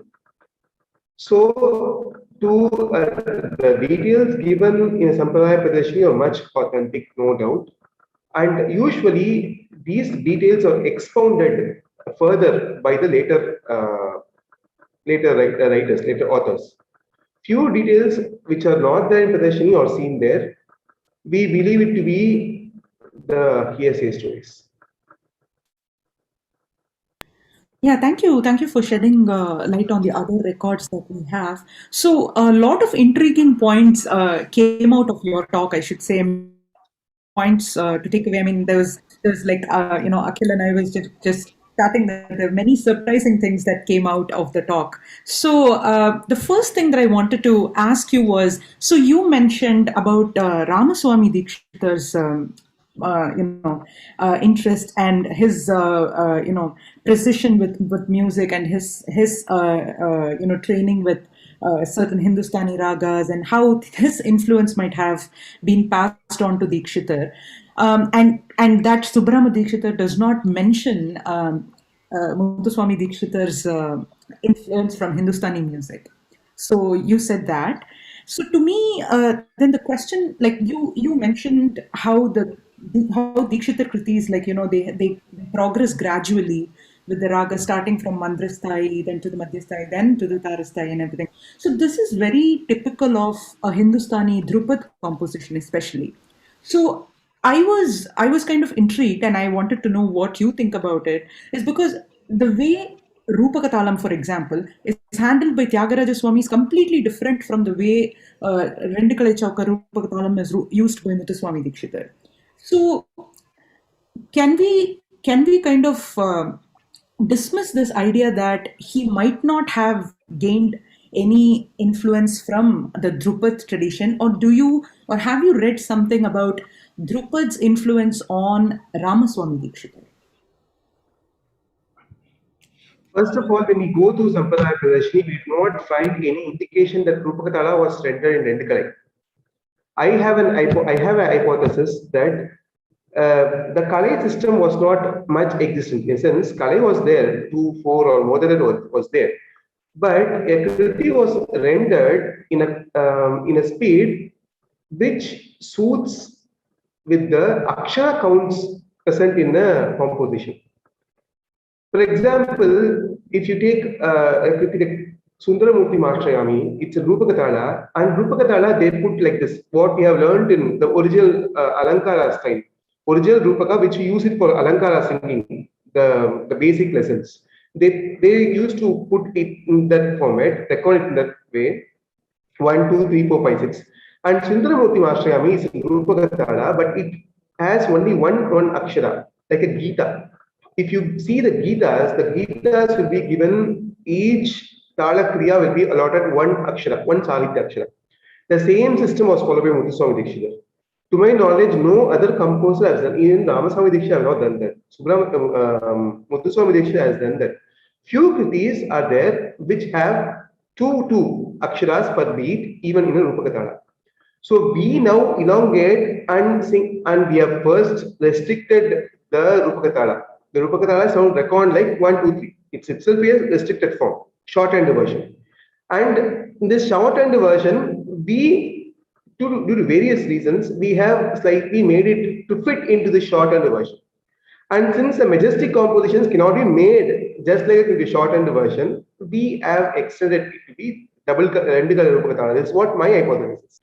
So, the ragas, when you ask, I have said Subramanian Dikshitar has not said anything about the ragas. I mean, which the influence of the Hindustani or Ramaswamy Dikshitar on ragas. This is my influence.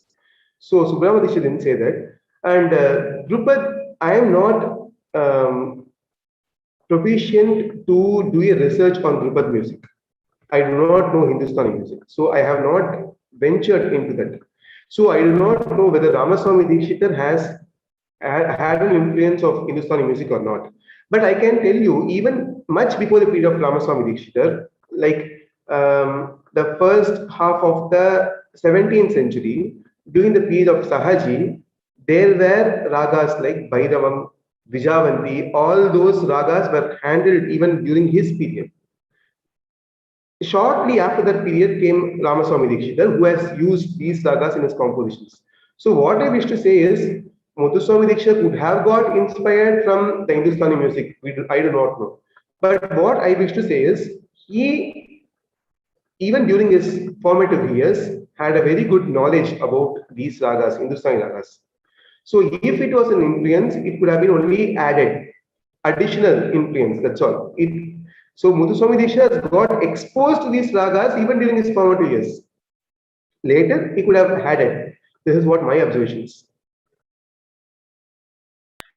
Yeah, thank you, thank you. I mean, that's pretty intriguing the way you described how how we have kind of elongated the Rupaka Talam, and because that completely changes the ball game as to how we understand even Dikshitar, right? I mean, that's definitely a changer for how we understand music itself. So, I mean, this is pretty intriguing. Please I go will ahead. share a small thing here. Yes, the more we delve into these old versions, and you also made a point, Tyagaraja's Rupakataras was different. No, not at all. The ragas handled by Tyagaraja was these old ragas are much, much, much similar to Dikshita. Actually, we are not really enjoying the compositions or the raga development of Tyagaraja Swamigal. He was another great Bhagayakara. And truly, if you want to understand his musical capabilities or his musical imagination, we should look in for the older versions, and especially the ragas like these Hamid Kalyani or Amir Kalyani or Balahamsa or Saranga or Yadurga Gamboji, Saveri. You should not look in the ragas like Kanila Kanti, Kapi Narayani. No, those do not represent his musical genius. Yes, definitely they are good kritis, they are good ragas. They really entice us, no doubt. But the musical acumen of Tyagaraja Swamigal was really expressed in these ragas, rare ragas, I mean old ragas like Malavastri, Saveri, all such ragas. So as we more delve into these older versions, our perception differs. Our perception mode changes. We just go back in time. We just many things into guess how this could have been. Why is such much change is being noted in the present day compositions? So now we will be now exposed to two music. One is the lost music, one is the music that is available.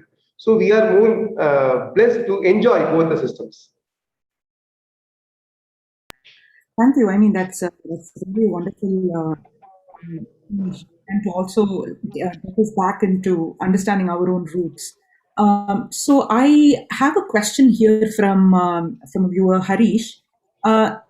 We hear this title called Nada Jyoti or Muthuswami Dikshitar. What is the history of this term? I do not know. This topic, I mean, this title was not given by Subramanian Dikshitar. In fact, Subramanian Dikshitar, excluding few separate incidents like the Amritavashini incident and Subramanian Swami blessing him to compose compositions, no other miracles has been explained by Subramanian Dikshitar. No such episodes can be seen in the life account given by Subramanian Dikshitar. It was a very simple account. So, in fact, during the early part of 19th century, not many were aware about the existence of Muthuswami Dikshitar and his compositions. His compositions were not so popular. Tyagaraja Swami's compositions were much popular, and Arunagirinathar, Arunachala Kavirayar, Tiruvazhurpa, all those are popular, but not of Muthuswami Dikshitar. But Muthuswami Dikshitar came to the limelight only after Ambi Dikshitar coming to Chennai. And Dr. Raghavan, T.L. Venkatramaiah, they were more instrumental, and Kalide Kuruchi, Anandakrishna Iyer, Sundaram Iyer, they were more instrumental in popularizing the compositions of Muthuswami Dikshitar. After that, I think someone would have given this title. I do not know. Okay. And we have a question, I think it's more of a comment from Ramachandran. Sri Dikshitar says in his Subramanyena Rakshitoham, Shuka Rahasya Prakashena. Shuka means parrot. There is a Shuka Rahasya Upanishad. It details the means to Jivan Mukti by meditating upon the 4 Mahavakyas. The Subramanya Avarna has an Avarna called Vahbhava Chakram, where Subramanya is meditated upon as the 4 Mahavakyas. So Shuka here can also represent the phase that Jivan Mukti is always with us, or the Jivan Mukti state achieved by Dikshitar. Actually, I feel this Shukaragasya is seen in the Kriti Subramanian. Shukarakasya Pratipadyam is seen in the Kriti Purna Pancham, Sadhajana Chitta. So this word occurs twice. Subramaniya is not given by Subramaniya Dikshitar. So it is not present in Sampradaya Pradarshini. It is outside, it Kriti outside the text Pradarshini. But this word seemed to be often used by Muthuswami Dikshitar. Shukaragasya Upanishad is a Upanishad belonging to Krishna Yajurveda, and wherein Lord Shiva expounds the concept of Parabrahma to Shuka, says Shuka. How Parabrahma can be realized was explained by Shiva Paruman to Shuka Maharishi. So, since this Kriti, Sadhajana Chitta, deals with the Parabrahma, he could have included that point. That's what I feel. I also had another comment for you. When you mentioned the Raga Marga Hindolam, so you mentioned the Kriti Marga Hindola Priye as the only Kriti in that Raga. So I have, since I come from, my guru is Srimati MLV Mas, a direct disciple. So one of the Kriti that MLV Mas sings is Chandrashekaram Sada Bhajeham. So that's attributed to Dikshitar? So I wanted to know your take on that. Do you think that's a Dikshitar Kriti? The Sahityam in many aspects resembles of Dikshitar, but I happen to, now I do not remember, but I happen to locate a mistake in the prosody in the Kriti. Now I do not remember actually. So I do not know whether it belongs to Dikshitar or not. But the thing is, the way with this Kriti is rendered now, the common popular version, does not confirm with the Marga Hindolam projected in the Kriti Marga Hindola Agapriya. So that is very sure. So the Marga Hindolam of Chandrashekaram Sadabhajeham is more with the Kriti Chalamera of Tyagaraja Swami on the lines. But in reality, Chalamera also was not composed in Marga Hindolam. It was in some other raga. So the Chalamera got popular, and many of the Dikshita Kritis were modified to suit the need of the listeners, because the listeners were more familiar with the style of Tyagaraja Swami. Actually, even that was changed. That was not style of Tyagaraja Swami, but it got changed. But the people were more familiar, and to introduce the Dikshita compositions, which are heavy Sanskrit, to the listeners, they did some. This is my assumption. They did some changes by adding Sangadis to the Kriti of Dikshita. So the song is conveyed. At the same time, it was also given a more familiar way. So by this way, many ragas also got changed. So this is one such. And the Chandrashekaram Sadabhajeham, I saw the notation of the Kriti given by Kalve Kuruchi Sundaramayyar. It conforms with the Marga Hindolam of Marga Hindola Agapriya, but it also had some different traces. I didn't do any much more research on that. I just glanced through it on some other occasion. I should sit on this. Actually, I really must sit on each and every raga and then check all the evidences available to us, and then compare and then come to a conclusion whether the given notation fixes is in agreement with the raga projected by Subramaniya Dikshitar and Muthuswami Dikshitar through Sampradaya connection. Well, thank you for shedding light on that, because I had this question for a long time, because I kept singing that Kriti for the past 10 plus years. So the other question that I have for you is, you seem to be an adventurous person, hypothesizing a lot of things here. So I wanted to know your take on, see, all the Trinity, the Muthuswami Dikshitar, Tyagaraja Swami, Shama Shastrigal, they were contemporaries, and they were in Tiruvarur, and Tyagaraja Swami and Shama Shastrigal, they chose to compose in Telugu and Sanskritam. But when we come to Dikshitar, it's predominantly, he uses Sanskritam, and he has also done some Manipravalika things. So I wanted to know your take on why he might have chosen Sanskrit as that language that he wanted to compose in. Because I also want to know this as a musician, because sometimes I feel, see, when we are dealing with a Shama Shastri Kriti, there is a bhava of a child talking to a mother or something. There is that aspect of a feeling there. And Tyagaraja Swami, again, he's always talking with Rama, in conversation with Rama. But when we come to Dikshitar, he has a very distinct style of connecting with with God, and also the way he uses the language. So, how his employment of language has affected the music or the creative process in music. So, I mean, I want you to shed light on the questions here as to why Sanskrit, and does this have any role in the way we understand or comprehend music? I really have no idea uh, why to say the Dikshitar or why Dikshitar has employed only Sanskrit as a language. But we have two compositions of Dikshitar in Telugu. One is Rupamujuchi in the Raga Todi, a Varnam, and another Daru in the Raga Sriranjani, Ni Sati Devamandrini. So these two are in Telugu.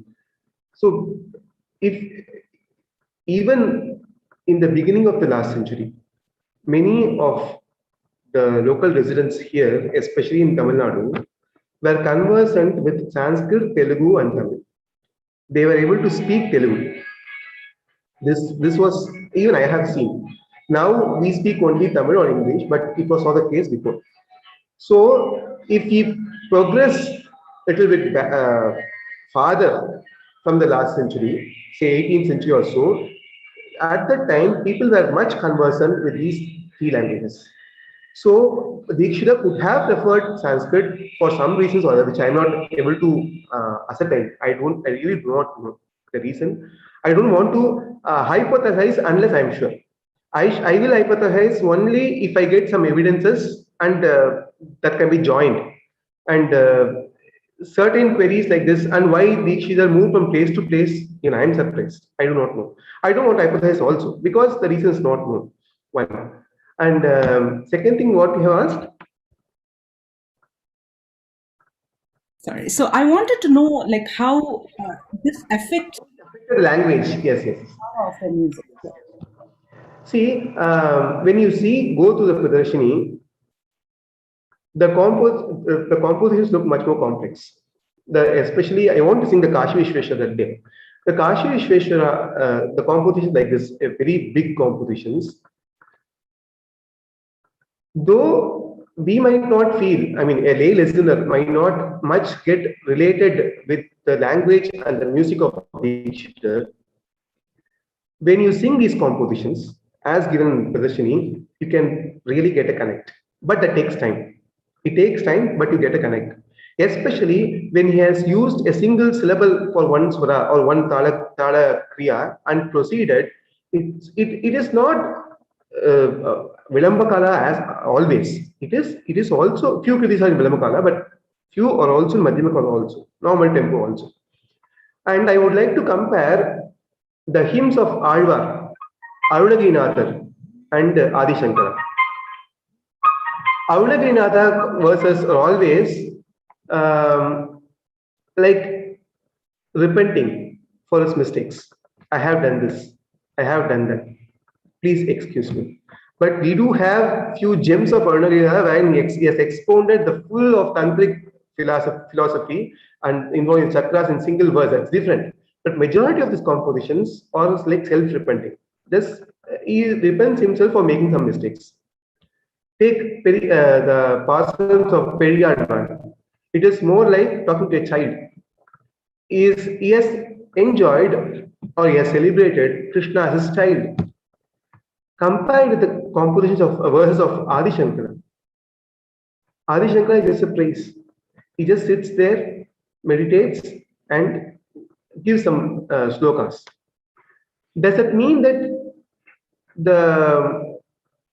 there is no connect? There was no connect between Adi Shankara and the Parabrahma just because he has composed verses like this? It is not so. It is our opinion. We are much more comfortable with the way which we wish to communicate. We wish to communicate like a friend, or like a son, or a daughter, or a friend, or uh, how to say, or an ejaman, that is a ruler, yes, a ruler who controls us. We wish to communicate only in such way. If we can train our mind to communicate like Adi Shankara, we can definitely enjoy the composition of Muthuswami Dikshitar. But nowadays, I think that we have crossed those lines that everyone enjoys the composition of Muthuswami Dikshitar. Language is not a barrier anymore for his compositions. So I think we'll just do one more question depending on the time. So we have a question from Akhil here. So the question is, what was the reception of musical texts and notation publishing in Dikshitar's time? Was it typically something taboo to do, or was it accepted or and common practice? It was very well accepted. Especially the works of Subramanya Dikshitar was very well acknowledged. This we come to know by from the accounts of Bhatkande. V. N. Bhatkande, a musicologist, Hindustani musicologist who has visited southern India, and he has given his accounts. He has mentioned about his meetings with the various musicians in different part of the Tamil speaking country. So wherein almost every other musician there seems to have taken a note of the contribution by Subramanya Dikshitar. Ramanathan Puji Srinivasa Iyengar, or Ramanathan Srinivasa Iyengar, has made a note that he is totally in agreement with the concepts propounded in the text Sampradaya Commission. And before Subramanya Dikshitar, A.M. Chinnaswamy Mudaliar came out with a book, Oriental Music in European Notation. Unfortunately, it was not a complete text. He was unable to finish the text completely. And after Bhatkande happened to get a copy of that book, and this made him to make a journey. So the notation systems published in the early part of the 20th century, or even before that, was much received. Thank you for answering that. So before wrapping up the Q&A, I would like you to comment a bit on, so right now we have, music researchers like you and practitioners, we are trying to merge and bring awareness to all these, to everybody that's interested in Carnatic music and the history of Carnatic music. So for aspiring, music students and research students, like, what would you say are some of the research topics like around Dikshitar Kritis? Like, what are some of the research areas that are really very intriguing for students?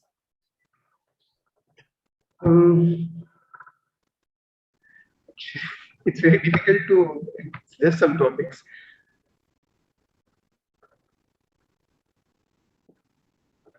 Actually, we do not have the complete set of compositions composed by Dikshitar. Subramanya Dikshitar nowhere says he has given the complete set, but he has given a majority of the compositions. So one must actually do the field work and try to collect the compositions if at all they are present.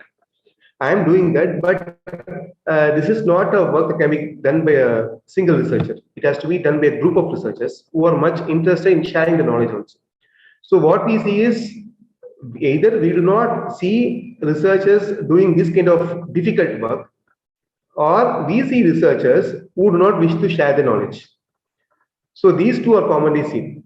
So I took an attempt to share whatever I have through these various modes, like articles or presentation, whatsoever it is, on my channel, whatsoever it is.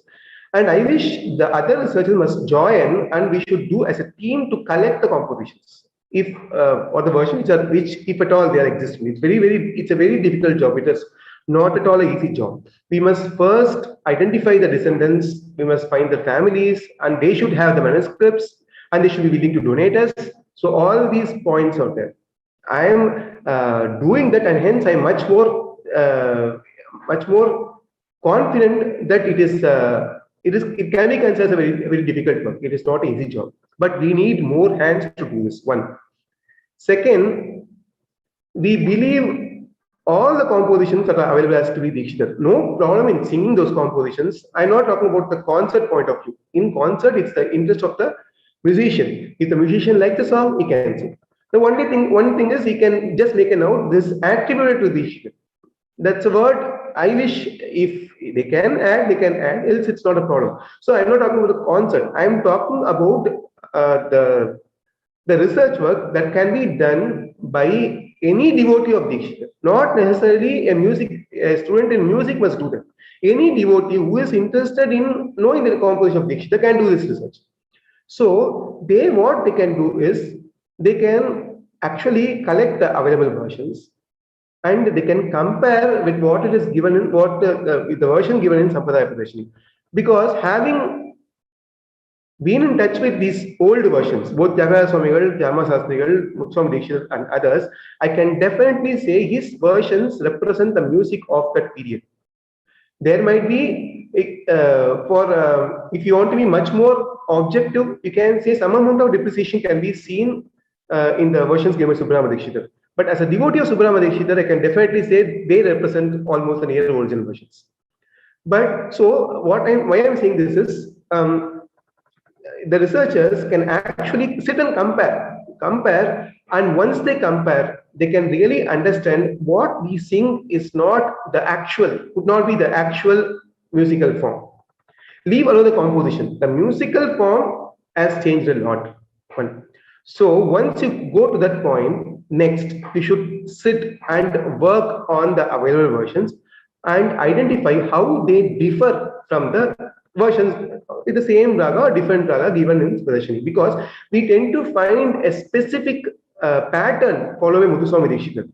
The family itself has a peculiar pattern. They have followed a pattern which was established by Ramaswamy Dikshitar.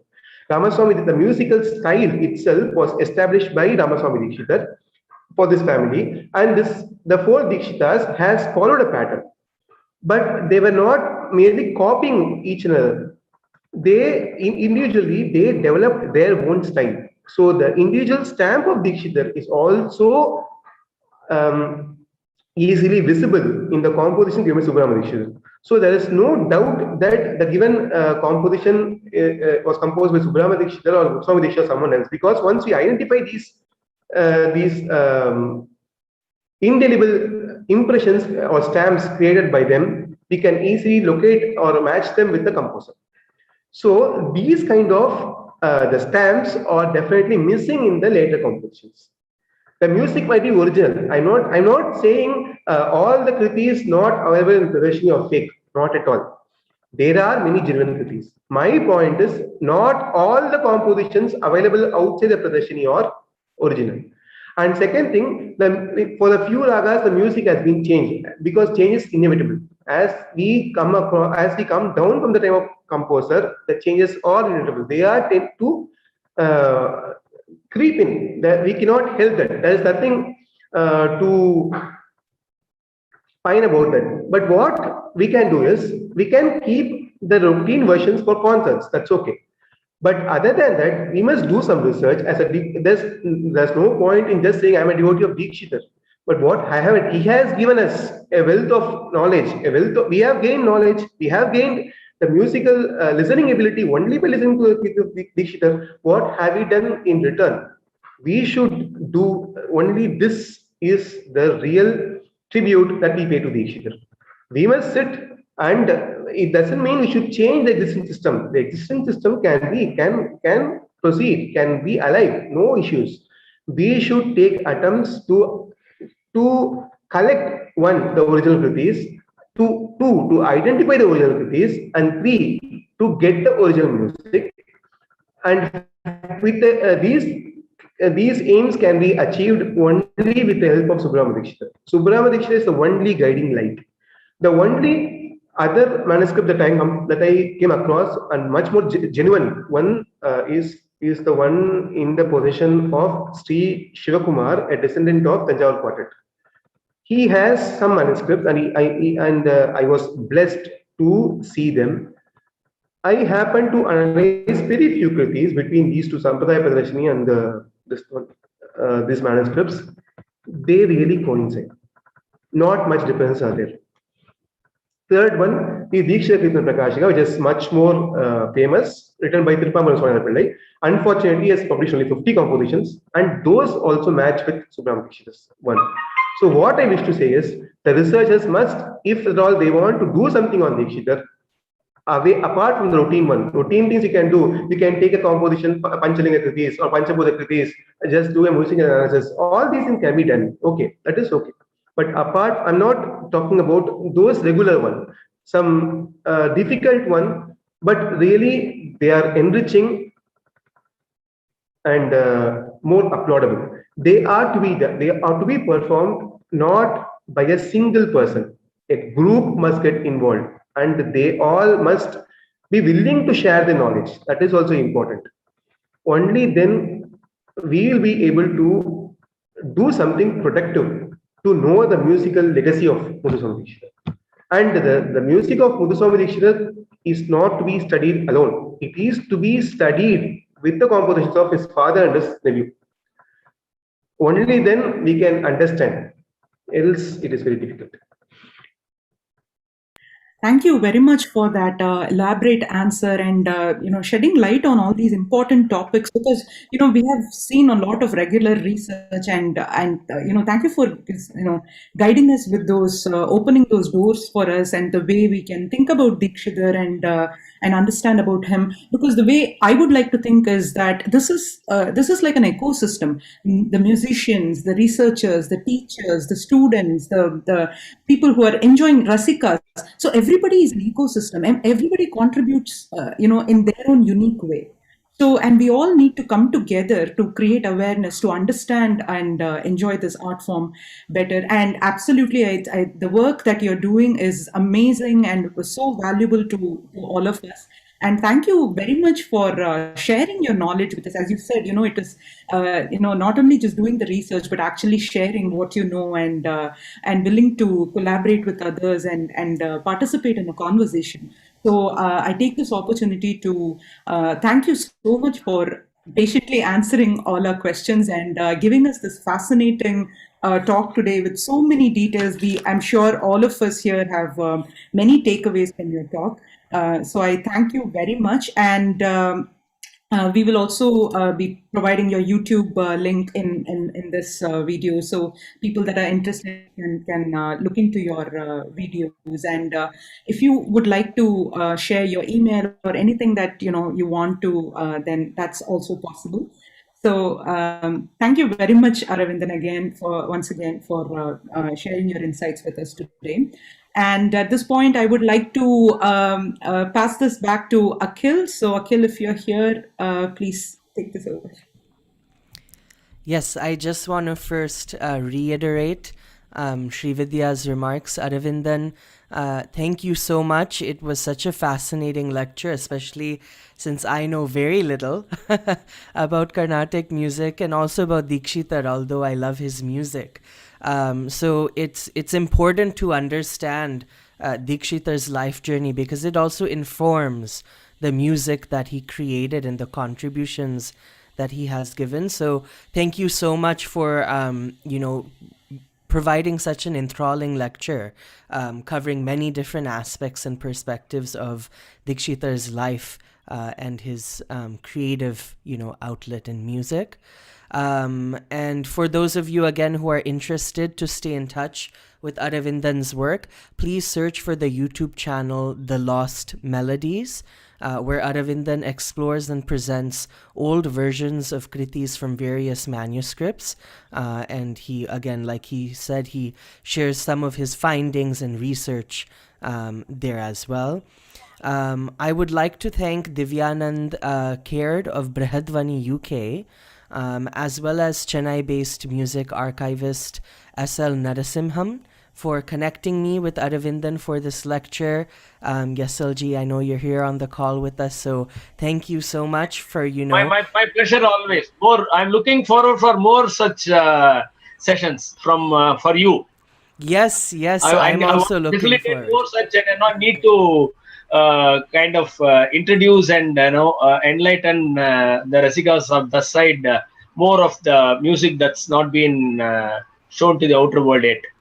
Yeah, no, we would love to do that. We're hoping to, Yeah, yeah. continue doing more academic programming as well. So, curating events like this will really help in, again, spreading the word about these topics that are not discussed about enough, and, getting different audiences to interact with this kind of content Yeah, as well throughout the globe. So, thank correct, you correct, so correct. much. Thank you. My Um, pleasure always. and I'd also like to Yeah, thank. in fact, the question answer session curated by Srividhya would have thrown a lot of light in areas that the listeners wouldn't have even thought about. Thank you so much for bringing out many such information, Srividhya. Thank you so much. Yes, you Thanks. took the words out of my mouth. I was going to say, Shividya, you did a wonderful job today. Yeah. Again, me being a Sorry Hindus. for taking Oh, no, no. the. I'm glad you did. Me being a Hindustani musician, if I were to moderate this, it would not have covered the same amount of scope that Srividya did. So, very thankful to have you here with us, Srividya. And again, also thank you for your wonderful performance yesterday as well. For those of you, by the way, who have not checked out the previous days of Remembering Dikshitar, all the performances from our various community members, both students and artists alike, have been uploaded to our YouTube channel. So feel free to enjoy any of this at any time and interact with it whenever convenient for you. This program also would not have been possible without the work of all of our volunteers. There's a few special names, that I would like to mention. So one is Tushanaya for getting this project started and spearheading, this initiative. And then Pratibha ji for carrying it forward, as well as for editing all the performance videos you all saw and handling the logistics of the event. I'd also like to thank Radhika and Aishwarya for their efforts in marketing the program.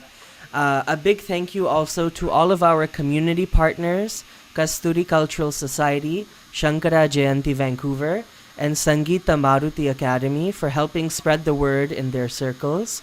Thanks to you as well, our virtual audience, those tuning in right now live, and those who are also watching this as a recording later, for engaging with us while we all reflect together on the beautiful work of Sri Muthuswami Dikshitar.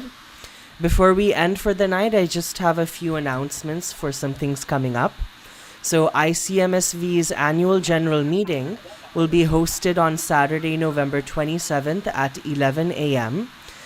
Please do join us to provide your feedback for all our programming this year and also learn for our plans for the new year, including live programming coming back to you all. And we are currently accepting volunteer applications. So if you want to join our team and make more events like this a reality, please visit our website for the details. We are also excited to be working with Mumbai-based arts curation organization First Edition Arts on an exciting series that is going to be spanning a few months starting in December called Blue Planet.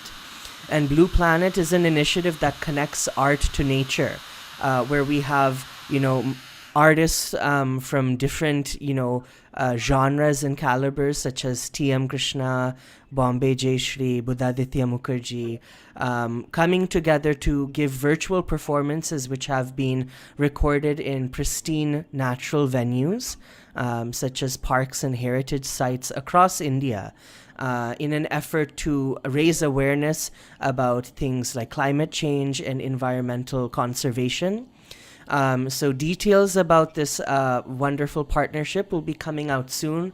So again, please stay tuned with us at the Indian Classical Music Society of Vancouver to learn more about how you can access these beautifully shot concerts. And some upcoming programs in the Vancouver area by our friends here. Sannidhanam, a production by Srimati Rama Vedyanathan, is currently running, which is being hosted by Mandala Arts and Culture Society as well as the Dance Center Vancouver. This is running until November 15th. So you have 2 days left to watch it. Visit dancecenter.ca for more details. And then a live program which is happening soon called A Life in Rhythm, a live concert with Dr. Trichy Shankaran, as well as his student Curtis Andrews, who is a local multi-percussionist over here, hosted by Time Will Tell Arts Society and Indian Summer Festival, will be taking place on November 26th. So please visit the Indian Summer Festival website for more details. Well, that brings us to the end of our evening and to the end of Remembering Dikshitar, but hopefully it is not the end of all of us to further contemplate on Sri Dikshitar and his contributions that he has given to us all. So I thank you all so much for coming, for participating, again to Aravindhan, Srividhya, Yasalji, and all of you here in the audience today. Thank you all so much, and please have a wonderful evening, or I guess daytime if you're in India. Akhil, I also wanted to thank you at this point, for being the brains behind this conceiving of, doing something like this for the future. So big thanks to you for organizing these events and, giving us the opportunity. I think you're doing commendable work here. Thank you, Srividhya. It would not be possible again without the support of so many people, including you all. So thank you so much. All right then. Take care, everyone. Have a good night. Bye-bye.